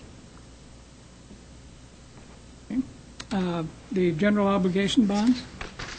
Mr. President, members of the board, the voters in 2004 approved the Maricopa District to engage in a general obligation bond program for a major capital development at our colleges, existing and new.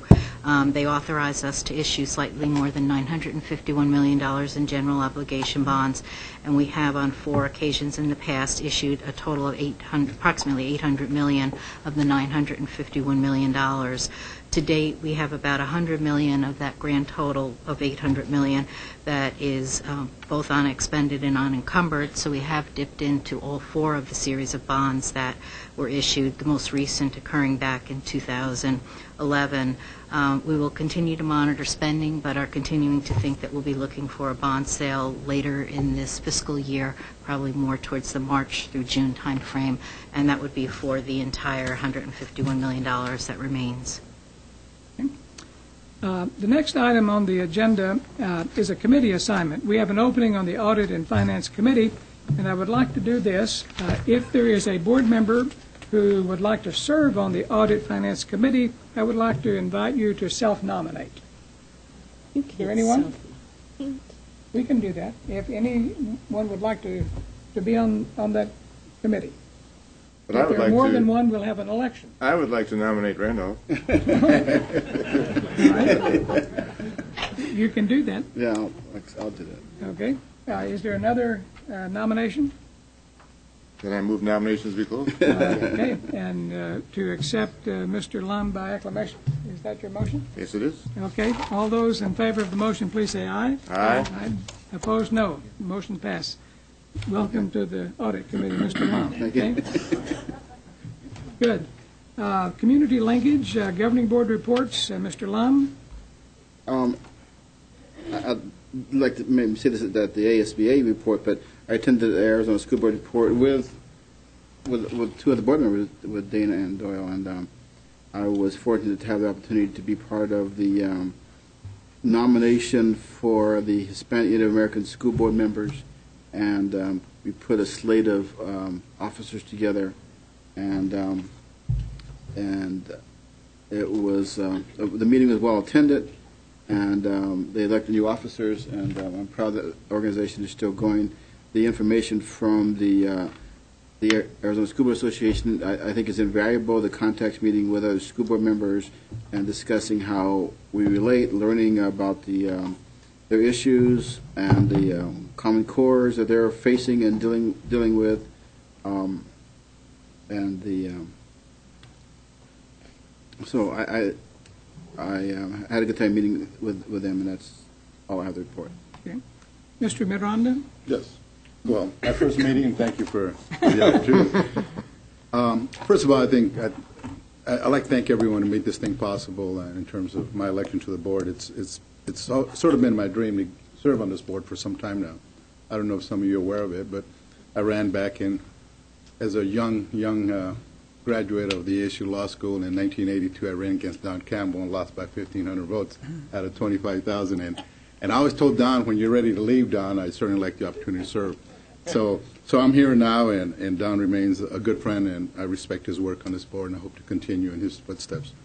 And I've been impressed with the board, and both the board and the community college district. I want to thank personally the chancellor for the opportunity to meet with him and for his guidance and to transition into this, because there's a learning curve to being on this board.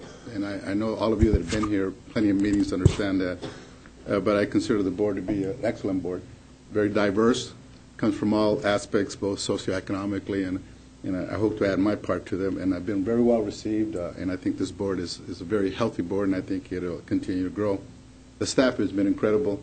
I had the opportunity to visit Gateway, and I want to thank President for giving me a good reception over there and for a very impressive reception that they gave me, and also the tour that they gave me.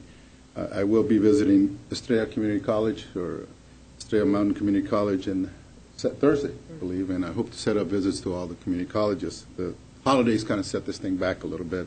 So also, I come from a background of having served on the elementary school board, high school board, and now the community college board. And as I've made no secret of it, one of these days I hope to serve on the Board of Regents.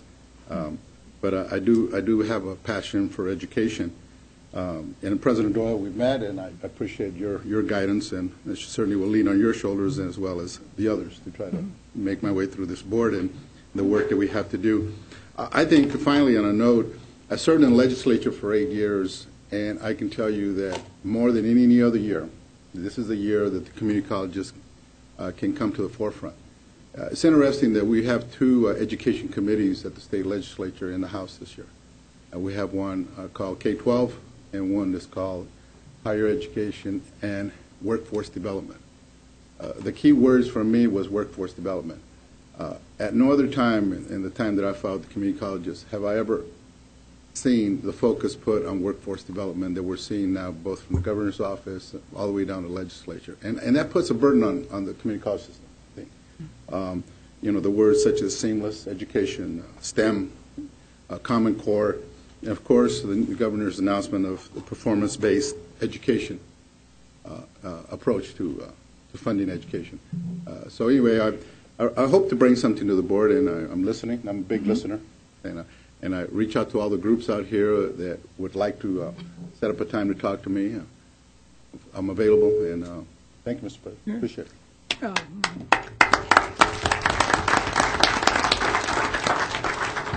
Mr. Miranda, we welcome you to the board. We look forward to working with you. It's going to be a good 4 years. Ms. Pearson. No report. Mr. Sawyer. I'll just say the same thing that Doyle said, that I welcome our new member as well. I'm looking forward to working with him with his experience both in K-12 and legislature, and just being involved in education for all these years. We welcome you on board. Thank you. I have no report. We'll go to the internal community. Chancellor's report. Dr. Glasper. Mr. Burke, members of the board, before we go forward, we still have the faculty report, and they have not given their report. Yes, it's in the list below. It's in the list below? Okay. Thank you. Then I will defer to and move forward. Then I have no report this evening. All right, Mr. Secretary's report? None. Faculty Executive Council report, Mr. Cranswick.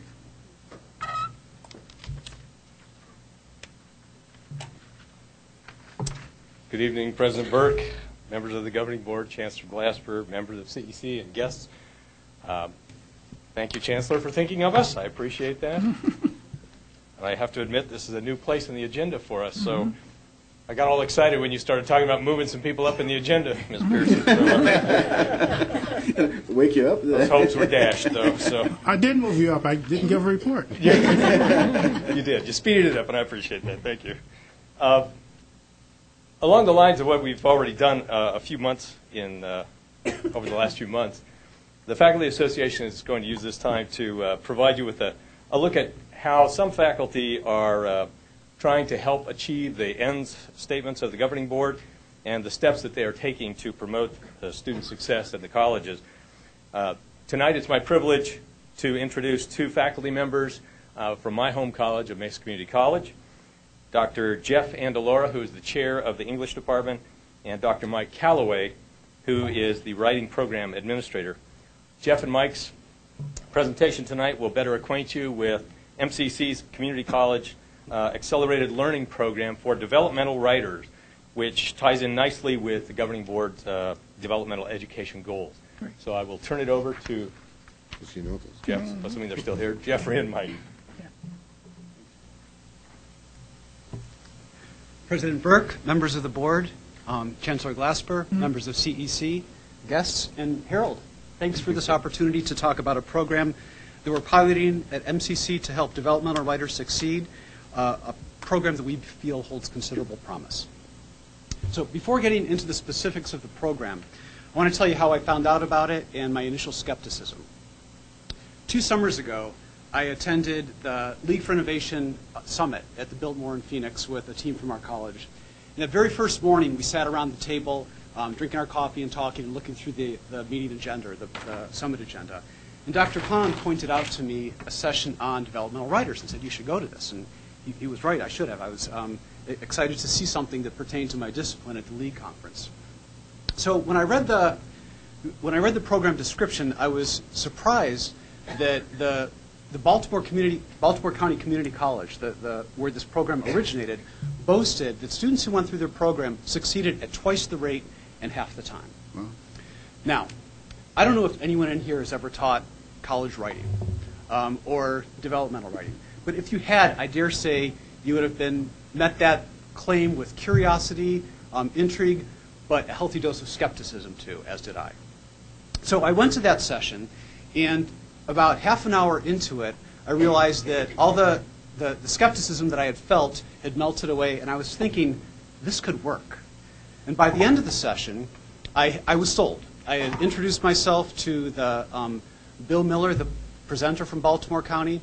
I had gotten his contact information, and I was determined to find a way that we could pilot this at Mesa Community College. So shortly after that, I met with Dr. Pond and Dr. Mabry, our President and Vice President of Academic Affairs, to ask for their support in piloting this, and they gave it to me without question. Now that I think about it, Dr. Pond may have felt a little obligated since he's the one who pointed it out to me in the first place. But, so what we're going to talk about today is our experience with this and our first pilot. So first, the Accelerated Learning Program. I want to just get the clicker. In fact, let me... I'm just going to go with it like this.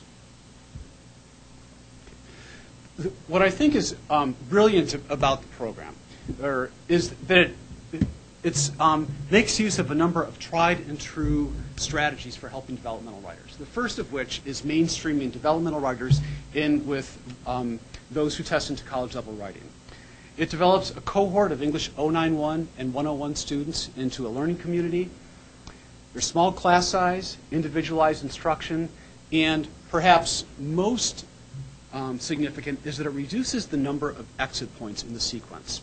One of the things that we found out in the sequence from developmental writing through English 102 is that the more exit points there are, the more students we lose. So if someone begins in English 081, the first level of developmental writing, let's say 60% of them pass. Well, not all of those 60% go into 091. Maybe 70% of them go on. So at each level, we lose not only those who didn't successfully pass the class, but we lose a number of those who did successfully pass. So one of the strategies of reducing the number of exit points is a way to help a number of students succeed. How it works. Okay. So the scenario is we have an English 101 class filled with 20 students. But the mix is important because 12 of those 20 students have taken the placement test and actually tested into English 101. They are ready for a course in college level writing. But the other 8 students are those who have tested into developmental writing. Technically, before this, they would never have been allowed to enroll in an English 101 class. Then what happens is, so we have a class of 20 students, 12 who tested into 091 or 101, 8 into 091. Once that class is over, let's say that class meets on Monday, Wednesday, Friday at 9 o'clock. At 10 o'clock, those 8 students break off with the exact same teacher into another classroom, and they have another class. Technically, they're registered for 091 that period. But the sole purpose of that extra hour 3 times a week is to help those students get what they need to succeed in English 101, to give them the individualized instruction that they need, something that hasn't happened before. So, the ALP students attend the regular 101 class. The students then attend the 091 immediately after the English 101 class. They have the same teacher for both sections, and then the focus of the teacher in that break-off session is to help the students do the work for English 101. Instead of a different curriculum, different assignments, the instructor determines whatever these students need to be successful in 101 and focuses on that. Now, I suspect that many of you say, well, yes, that could work, but it sounds expensive. Here you have an instructor getting 3 credit hours, a load, for teaching 8 students. Now, at Baltimore County, those instructors get a 2 credit load. But for this pilot, Dr. Pond said, there's issues with the RFP, so let's just go with a 3 credit load to see how this works. The Community College Research Center has studied this program, and they've come to 2 conclusions.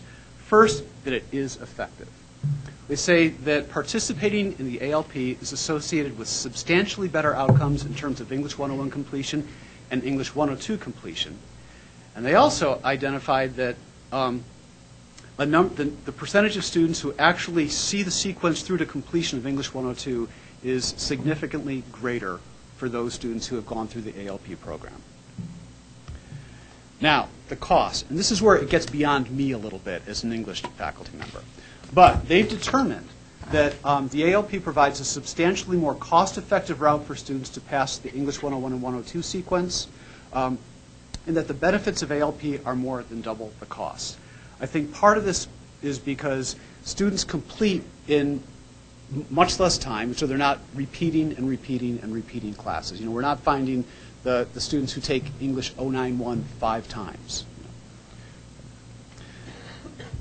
Now, our specific pilot.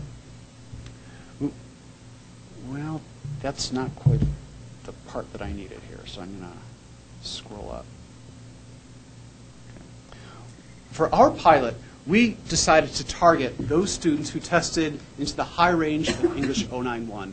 And we also checked the reading scores, and they are reading at a college level. So they were students who we thought really would most benefit from this program. And our results were pretty surprising in a good way. This past fall, we ran 6 ALP sections.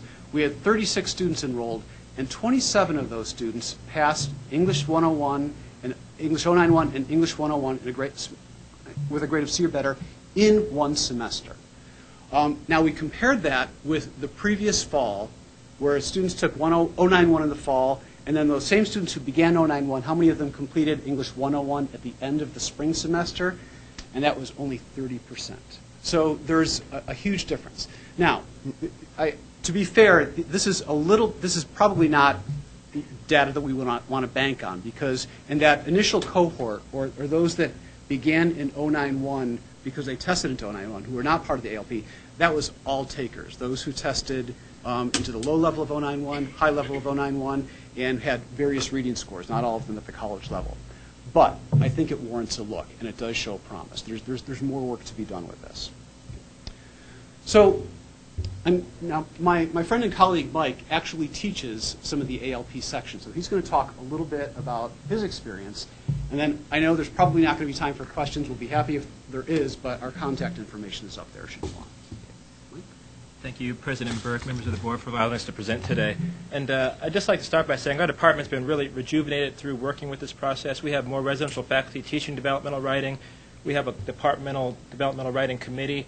And we have a lot of really good dialogue going together right now about what we do in the classroom and how we achieve those competencies, because we realize that there are a number of ways to reach any competency that's related to writing. So now we're trying to streamline. We're trying to make sure we're doing the better things more often. So that's really helping. We just recently started a Canvas page. We're uploading teaching materials and a lot of documents we can use in developmental writing. So this will go beyond just the pilot of the ALP. It will also go into the other developmental writing courses.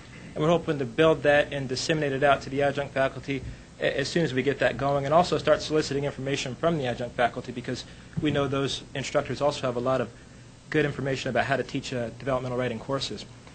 From the student side, we've also seen a lot of buy-in from the students. Our goal is to try to help students get through the pipeline from whatever level they place into through English 102 as quick as possible. But we're really focused on them succeeding. A lot of research on learning communities and other programs like this show that students form their own bonds, they take responsibility for their own education. I've seen that in my ALP courses. Students will exchange email addresses without me asking them to. They'll contact these students and send them notes from class if they don't show up.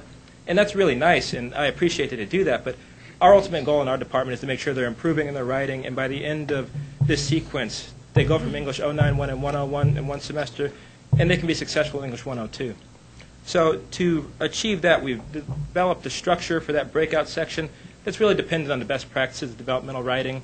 We have a lot more emphasis on critical reading. Even though now the students come in with college-level reading scores, we know that's still an area they need to work on to be successful. We make sure we spend a lot of time individualizing instruction. In a traditional 091 class, I have 23 students, varying levels of reading, varying levels of sentence structure, some with severe disabilities. So my job as an instructor is to go in there and on the first day try to tailor that syllabus so that I can reach as many students as possible. With this structure, I can go on from the very beginning, and I'm better prepared to meet students where they are. They come in, I can assess their writing, I can work with them one-on-one. I'm going to meet with my ALP class tomorrow, and I already know those 10 students by name. I've already read multiple pieces of their work. I'm already developing learning plans with them so they can focus on the areas they need to work on. And it's not just throw it against the wall. We're going to work on this, this, and this in week 1, 2, and 3. So I feel that's more likely to lead them to be successful by the end of the semester. We also focus on scaffolding assignments across all the ALP sections. We have the basic information first, and we build on that through smaller assignments all the way up to the major paper assignments. Then we have major paper assignments to work on foundational information and build up to more difficult major paper assignments by the end of the semester. And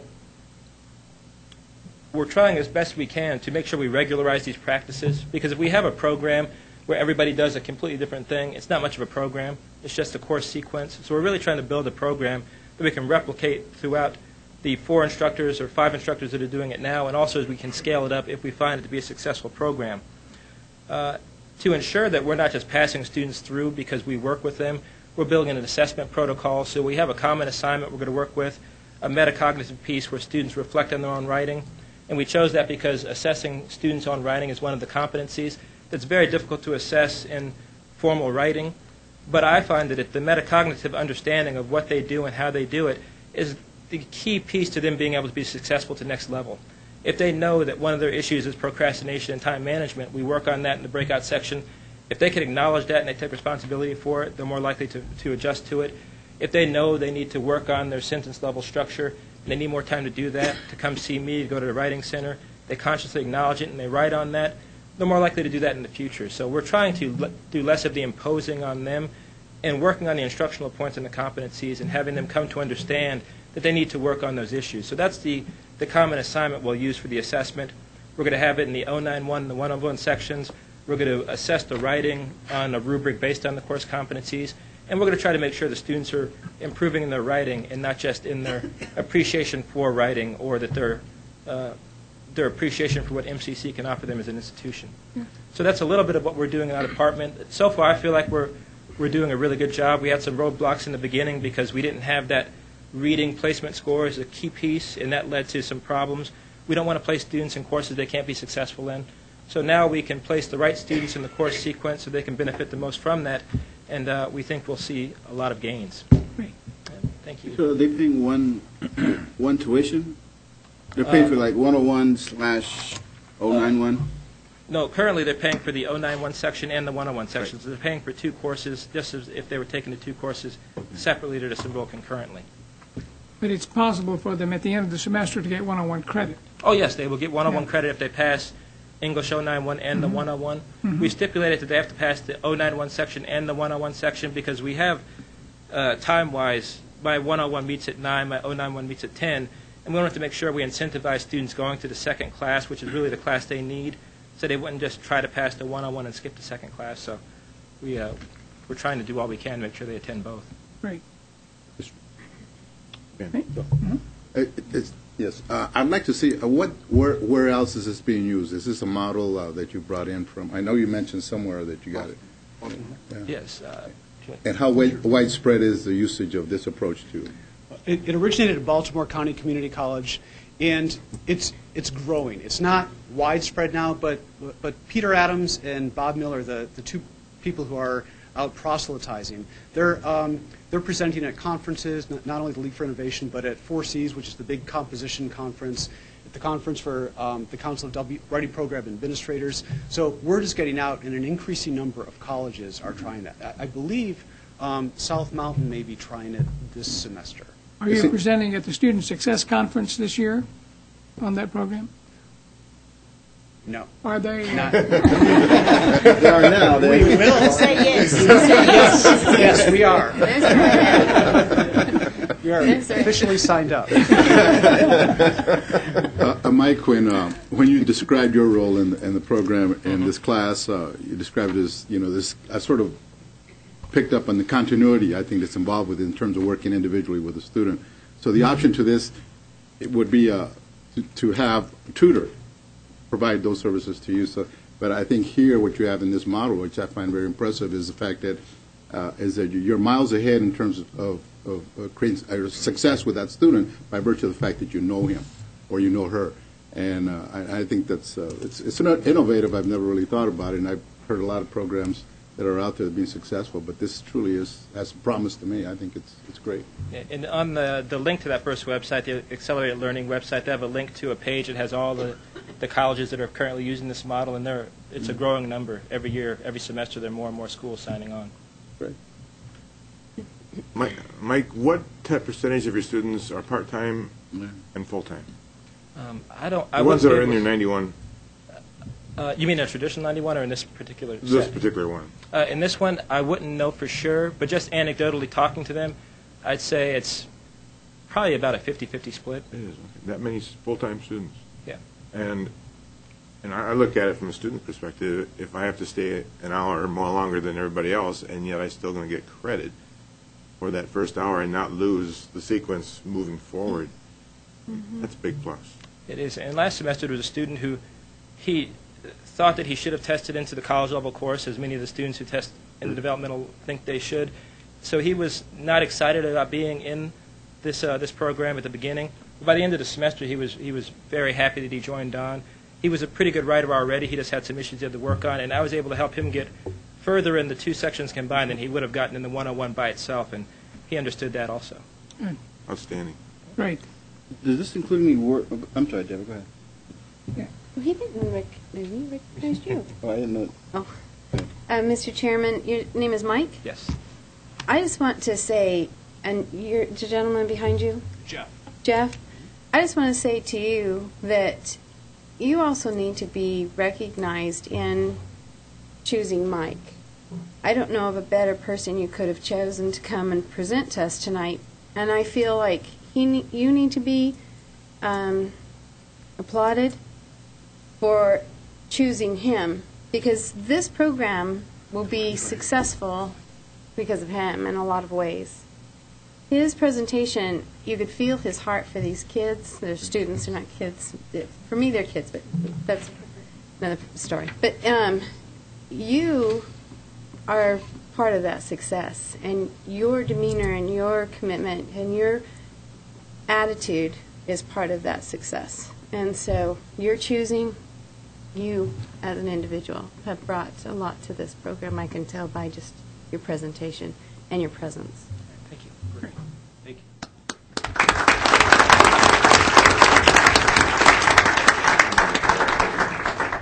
you. I had one question. Have you done anything working with pre-testing before they test to see their reading and writing level and math level?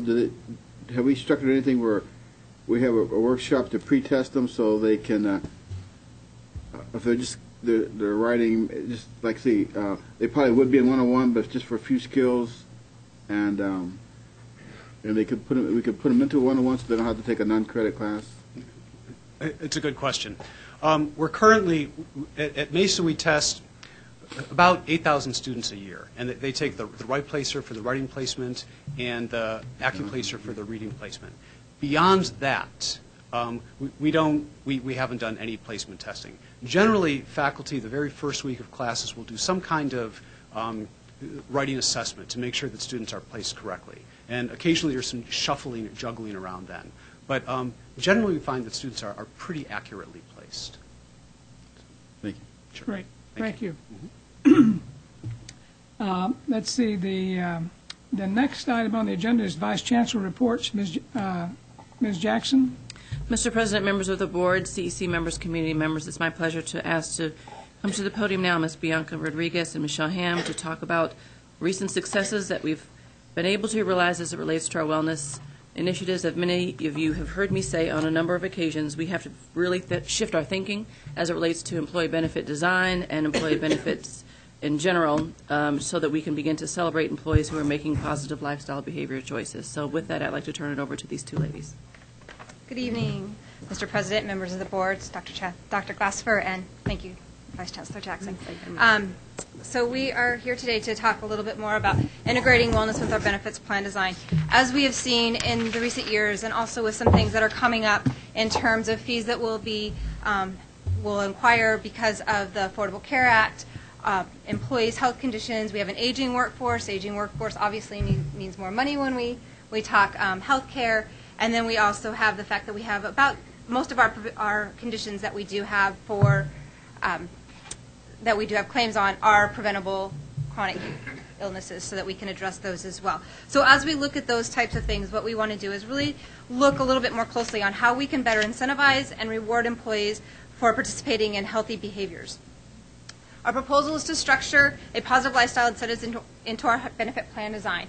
This will help us better control our healthcare costs, especially as things continue through the changes that we'll see with our government. And then they'll also help us address the accountability factor. We've never placed an accountability factor on our employees for their own health and well-being. And so we really want to look at, we are responsible in ourself of being healthy. So the purpose of this is, according to the CDC, about 75% of our healthcare costs are due to chronic conditions, and chronic conditions are preventable, things that are directly tied back into our lifestyle behaviors. Historically, when EBAT, the Employee Benefits Advisory Committee, has looked at tightening our plan design or to create opportunities so that we don't have to pass the cost on to our employees, we have really tightened up our prescription drug benefits. And just talking to our employees around the district, when we tighten up these prescription drug benefits, what we end up doing is we create barriers for people to be getting their medications. For example, we recently went to 100% mail-in for maintenance medications. Some people like mail-in, some people don't like mail-in, but they do have their issues and their problems, especially if you're without. And what we're seeing is the tighter we get on those prescription drugs to try to balance our budget, so to speak, utilizing that concept, then the less compliant our employees are with their medications. And if we take a condition like blood pressure, and we look at a generic blood pressure medication, maybe $4 a month, a hospital admit for a stroke because of uncontrolled blood pressure is easily $60,000 plus. So it would take a lot of $4 per month to give us that same amount of money in one hospital admit. So we really want to look at how do we create better opportunities for our employees without limiting our resources and what we're doing. So we did a program last year. I'm going to turn it over to Bianca Rodriguez because she led us through that. Thank you. So through some benefit plan design changes we've done in the past, we were able to offer a pilot program this last summer. This pilot program was called Naturally Slim, and it was a healthy weight management, kind of mindful eating approach to weight management, and we offer this to 100 employees just as a pilot. So now I'm going to go through a couple of the slides that you were also provided to see the change that these employees have made. This is a 10-week program, online, video-based, completely optional for employees to go in, and they had a week to watch each of these videos. One of the key categories that we pulled out, with this program, the employee had to submit pre as well as post biometric data. This was the first program that Wellness Maricopa has offered where we actually have some real data numbers involved and attached to it. So with that, the orange bars are the pre-biometric data numbers, and then the blue are the post numbers. So as you can see, in the beginning, we had about 11% change from employees with a high glucose blood reading. So and this was done by a finger stick. And then as you can see through the left, each column is moving more and more towards the left. So at the end of the 10 weeks, our normal glucose range rose drastically. Another one of the categories was blood pressure or hypertensive. This is even a little staggering as well. As you see, our stage 1 as well as stage 2 risks, those employees shifted again towards the left. 100% of the employees who had stage 2 risk of a blood pressure of 160/100 plus all moved down to a lower risk category. We figured this out, and that came out to about 7 employees.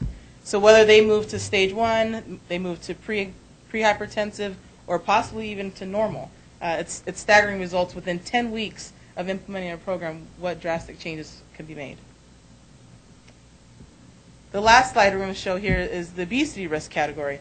Again, you'll notice a trend moving from the orange bars and the blue bars. On the left, orange is down and blue is going up, and then vice versa on the far right from morbidly obese.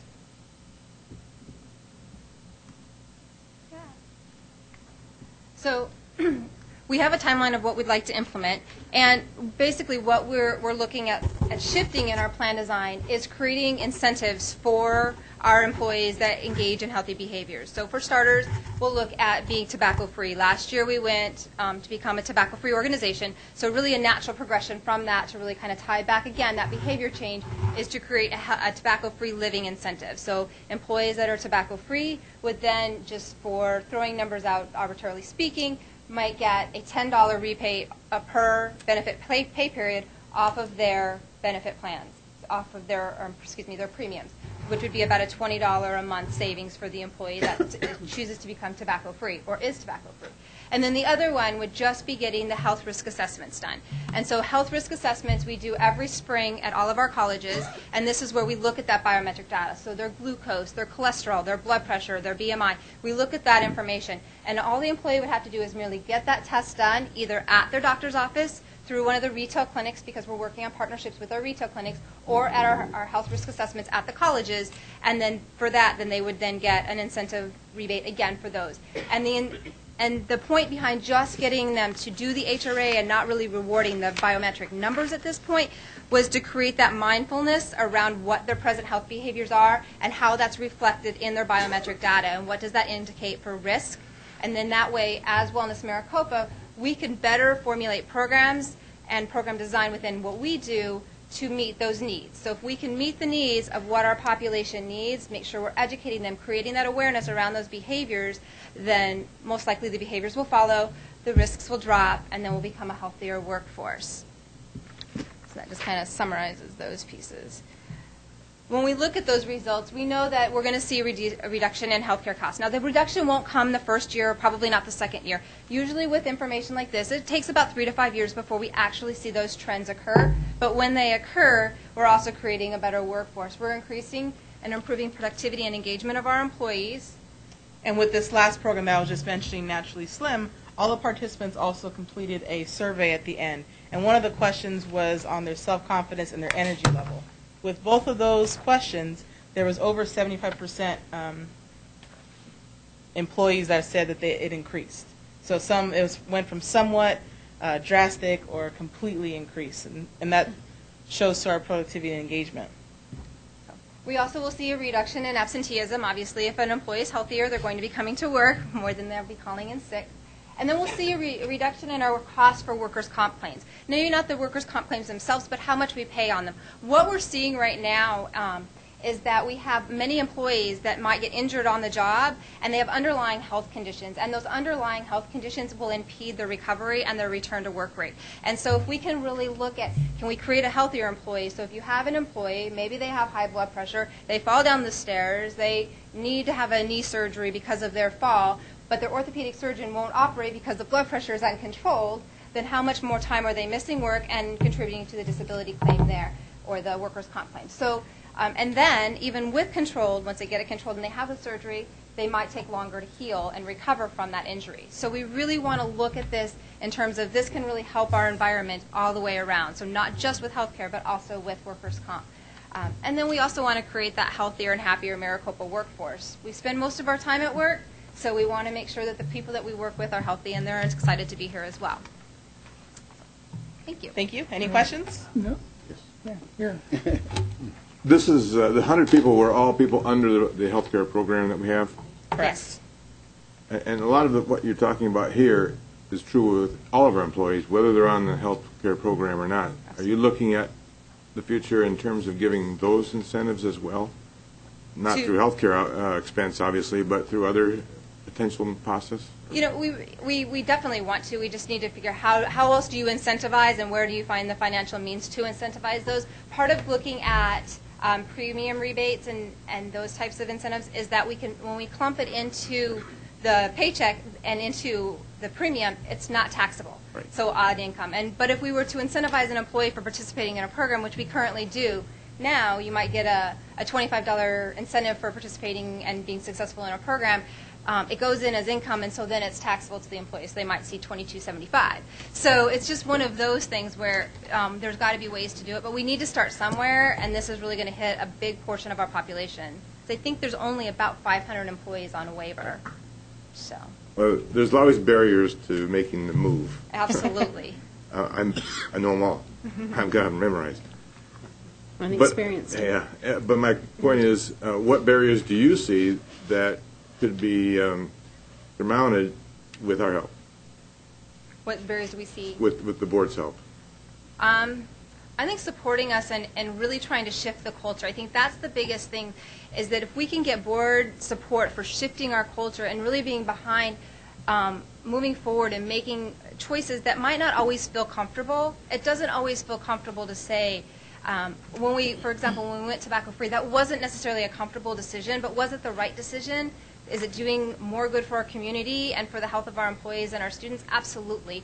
So looking at the fact that this is really about, our healthy behaviors of our employees, and they may not always be comfortable, and people might not always like them. Nobody wants to be told what to eat or that they need to be physically active, but we do know that food and activity are the only two ways of gaining or losing weight. I mean, really, you need energy, and you get your energy by food or calories, and you expend energy either by body processes or by physical movement. And so if we don't bring those two pieces into the equation, regardless of comfort level, then we're never going to move the chart. A lot of our employees are close enough to the fitness centers in their campuses that they can use those. Is that not right? They get free use of those as an employee? Mm-hmm. Other colleges don't have those facilities. Are you looking at alternatives for them to get the same benefits even though they don't have it in proximity? Right there. Yeah, even the colleges that don't have a fitness center on their facility, they have fitness classes or some type of a physical activity class that they offer throughout the course of the workday, either during lunch hour or right after lunch. And there's also Gateway and Estrella Mountain use the YMCA as their fitness for their fitness partnership. Currently, that RFP expires on June 30th of this year, and we're working on the next RFP for the next cycle to see who will be our successful fitness center partner. And with that, we're also looking at it in terms of not just limiting it to how we have it classified now as student use, but how can we better enable that to be part of an employee-based program. So it's definitely part of the conversation and the forethought. You're on top of it. Thank you. Thank you. Mr. Chairman? Yes. I just want to thank you for the depth and the detail. I feel that with that kind of respect for us and giving us this kind of information and allowing us and entrusting us with this kind of information, that you have probably just nailed the support and confidence of the board. And again, I want to thank you for that. It means a lot when we can have that kind of trust back and forth with information shared. Thank you. Thank you. Thank you.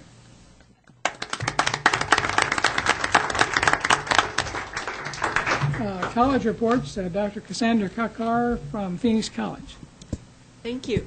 On behalf of President Dr. Anasali, Phoenix College is proud to invite the governing board members, Chancellor Glasper, CEC members, and all of the guests to our grand opening of the Hanley Center on Thursday, January 24th at 1:30 p.m. Doug will be our MC, and if you haven't seen him MC, it's worth the drive to Phoenix College to see it. Just the tuxedo was worth the effort. So we're very excited, and we'd be very happy to show you the remodeling that's occurred at the Hanley Center. But we also want you to understand the transformation that has improved our delivery of services for students at Phoenix College during the last 2 years. And we have 4 slides that kind of represent and convey to you the magnitude of the transformation that has taken place at Phoenix College. And Mr. Doug McCarthy, he's our esteemed Director of College Facilities Planning and Development. He is going to take us through these and give us some brief comments on the 4 slides. Thanks, Doug. Thanks, Dr. Kakar. This first one is Sophomore Square, looking in kind of a westerly direction at the newly renovated Hanley Center. It's kind of hard to see in this picture, but over here we have our new glass atrium. Over here is our renovated student union. This building was built back in 1938, and it is a spectacular renovation into a student union. This is our new Hanley Center one-stop enrollment building, and this building really is part of the rest of Hanley Center, and hopefully you'll all come out and see it. And this is standing up on John Paul Theater looking south into Sophomore Square. It's truly an incredible transformation, as Dr. Kakar said, probably the best or the biggest since the late 60s. See you Thursday. All right. We'll see everyone on Thursday. Thank you. Thank you. The next item on the agenda is external community. I'm going to skip the AADGB report. I'll talk about that next month. The ASBA report. Next month. Okay. And Dr. Glasper, would you introduce our guest for legislative update? Mr. Burke, members of the board, I'd like to do an introduction today. Given Pat Hill's recent retirement as our Director of Staff Relations, I have asked Ryan DeMena to provide the regular update at our board meetings. Because of the timing of her announcement, we decided it was best to utilize the current staffing levels we have with both internal and external resources to meet the needs of our legislative session as we determine the appropriate transition over the next couple of months. Ryan is fully involved in our Maricopa legislative program agenda and is well equipped to provide these updates. So with that, I will ask Ryan to present to the board. Thank you, Mr. DeMena. Thank you, Dr. Glasper. President Burke, members of the board, Chancellor Glasper, members of CEC, and all others present. Again, for the record, my name is Ryan DeMena with DeMena & Associates. We provide government relations services for the Maricopa County Community College District. I'm here this evening to provide you with a brief legislative update. As I'm sure you're all aware, the Arizona State Legislature convened the first regular session of the 51st Legislature on Monday, January 14th. Today is the 9th day of session, and there have been over 590 bills introduced to date. Every session, Arizona's elected officials introduce approximately 1,300 to 1,400 pieces of legislation, and without fail, about a third of those bills eventually become law. This session, the Maricopa legislative team is working closely with other districts in support of the 2013 legislative agenda developed and adopted by the Arizona Community College President's Council. The comprehensive legislative agenda consists of 3 primary components: development of a statewide job training infrastructure that better leverages the community college's existing job training resources. The second portion is a goal of $23 million in capital funding to acquire industry standard equipment for job training. And the third is to support the Arizona Department of Education's request to restore the state match for adult basic education funding. Moving on to the budget. Last Friday, January 18th, the governor released her executive budget proposal, and the Joint Legislative Budget Committee released the legislature's baseline budget. These combined budget documents total over 1,000 pages in length. Many of you have experience with government budgeting and know that certain items aren't always located where they should be. In other words, we're still reviewing these budget documents in greater detail for any additional information. It's also important to stress that we are in the initial stages of the budgeting process, and this in no way reflects a consensus agreement between the governor and the legislature. For fiscal year 2014, the executive recommends fulfilling 50% of the capital investment formula. The appropriation of $3.3 million would exclude the Maricopa and Pima community college districts. The JLBC baseline budget continues to suspend the capital investment formula in fiscal year 2014. The baseline budget also notes that this formula has been inactive since fiscal year 2009. No changes have been recommended to the existing operating state aid formula and equalization state aid formula. However, due to declining student enrollment, Maricopa will see a slight decrease in funding of just over $400,000. This is consistent with the legislature's recommendation as well. The executive budget proposal did not include any recommendation for adult basic education, while the legislature's baseline budget noted adult basic education under other issues for legislative consideration. As the legislative session progresses, additional details will emerge, and we will be sure to provide you with updates as we learn more. And with that, I'd be happy to stand for questions. Thank you. Yes. Thank you, Mr. DeMena. On the legislation points that we have not actually placed within the legislative budget, House or Senate budget, the items that you started out with, was it 4 or 5? I'm sorry, President Burke, Mrs. Pearson, are you referring to the portions of the budget or the Arizona Community College President's Council recommendations? Recommendations. Those recommendations are, we are presently doing what it is we do best down there, working with members, trying to develop a stakeholders consensus with regard to redeveloping the job training programs that exist, further leveraging community college infrastructure for job training programs.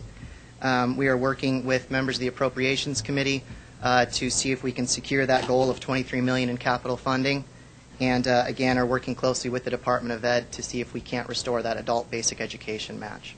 Yeah, Mr. Chairman, Mr. DeMena, so do we have a specific legislator that is carrying this water for us? Are there folders open?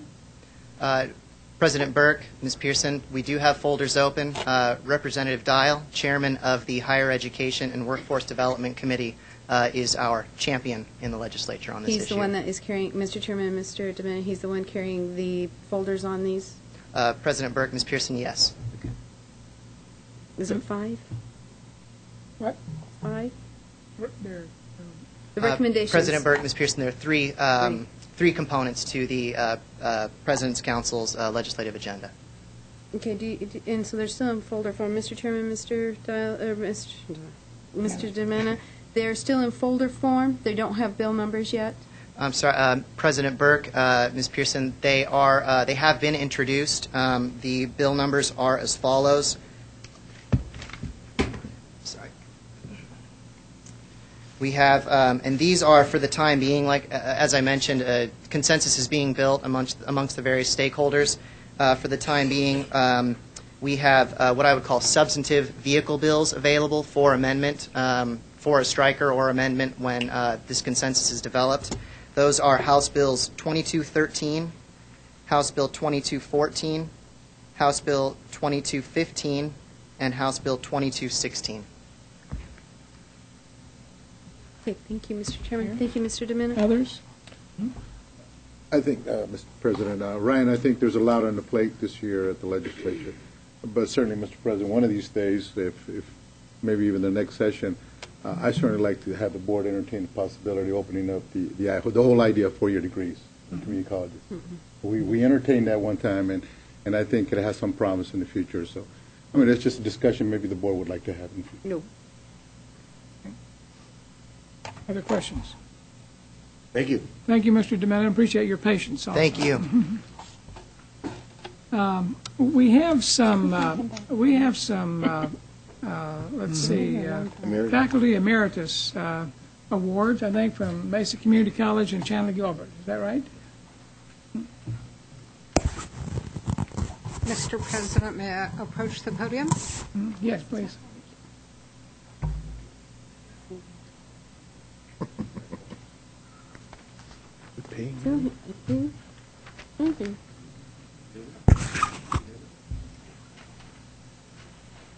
President Burke, board members, CEC, and honored guests, it is my great pleasure to, first of all, welcome Mr. Ben Miranda on behalf of Chandler Gilbert Community College. We're glad to have you on board. I would also like to recognize the devotion of Dr. Larry Miller's friends and family who have been sitting here since 6:30. Many of them had to leave because they have early morning classes, but they are certainly here in spirit. I'd also like to ask Dr. Bill Guerrero to join me at the podium. Dr. Guerrero is our Vice President for Academic Affairs. And lastly, I would like to honor the devotion of Larry's family.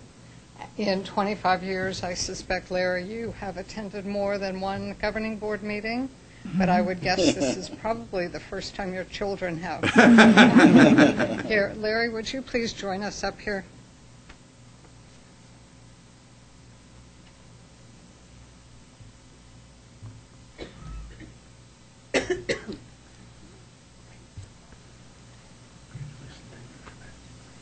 I'm going to put you right in the middle.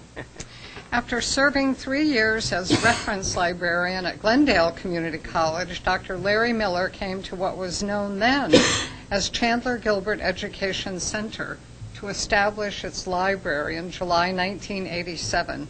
For the next 25 years, Dr. Miller played a key role in providing excellent library services to Chandler Gilbert students, faculty, and staff, and was a major figure in the advancement of the college.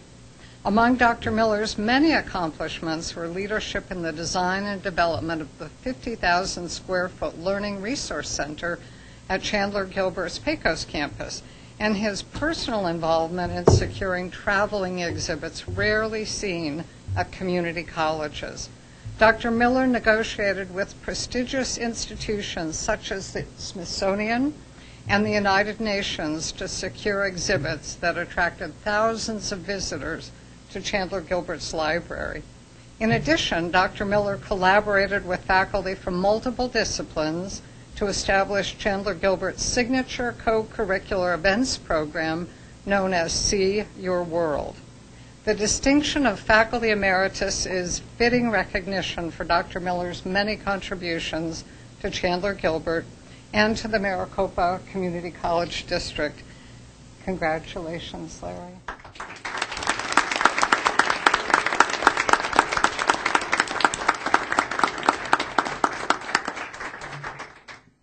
If anyone would think it would be one person alone that accomplished the kind of things that Dr. Lujan said, that it isn't. It's the environment for the administration, it's the faculty you work with, the staff, the people that make it possible, and it's always the teamwork. So it's been a joy for me to be with the Maricopa District for 28 years and to be given wonderful opportunities with the building of buildings that students were involved from the beginning, so that we solicited what they wanted their libraries to look like. We had them vote on the different furnishings that we put in it, and so it was not what any one of us wanted, it's what our students wanted. It would help them succeed, and so that's always been my goal anyway, for sure. Good. Thank you very much for this honor. Thank you.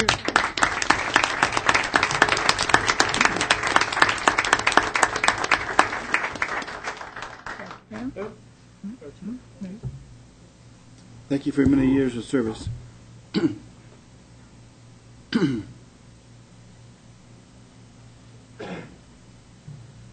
We certainly saved the last for the best. Upon her occasion to retire, Dr. Naomi Story, please join me, is getting ready to retire. She joined our district in 1984, served the district Mesa Community College in various different capacities. Locally, nationally, she's known for her innovative spirit. She's an educator, a consultant, an innovative thinker. For a time, she served as special assistant to Dr. Glasper for strategic initiatives. Major part of her career, she served as the faculty director for Teaching Learning Center, CTL, at Mesa Community College. Under her leadership, the center became a great asset for promoting teaching learning at Mesa Community College, a center that is known not only in Maricopa system but throughout the nation. We have many visitors because of Naomi come to visit and learn from the CTL. And recently, we awarded a grant together with the city and Mesa Public Schools by Bill Melinda Gates Foundation, a short name called Mesa Concern College. We need a director to run this, provide leadership.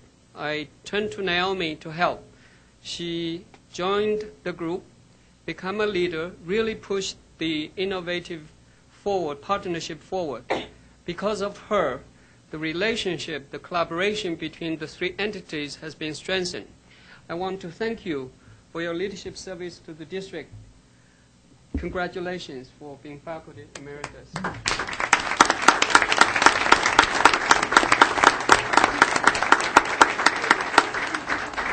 It's been a long evening and a long tenure at Maricopa.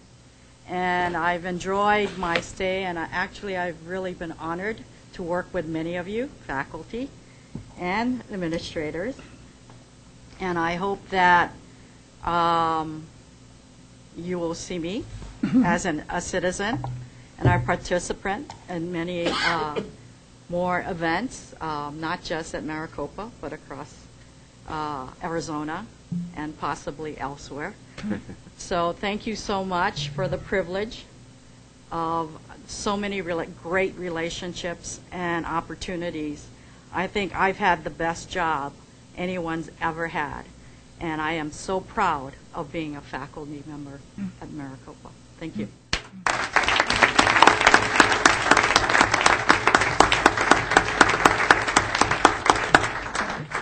Okay, thank you. Our next meeting will be on, let's see, on February 5. It's a governing board work session, and we will be involved in discussing both policies and ends, so I encourage you to be here. With that, the meeting is adjourned.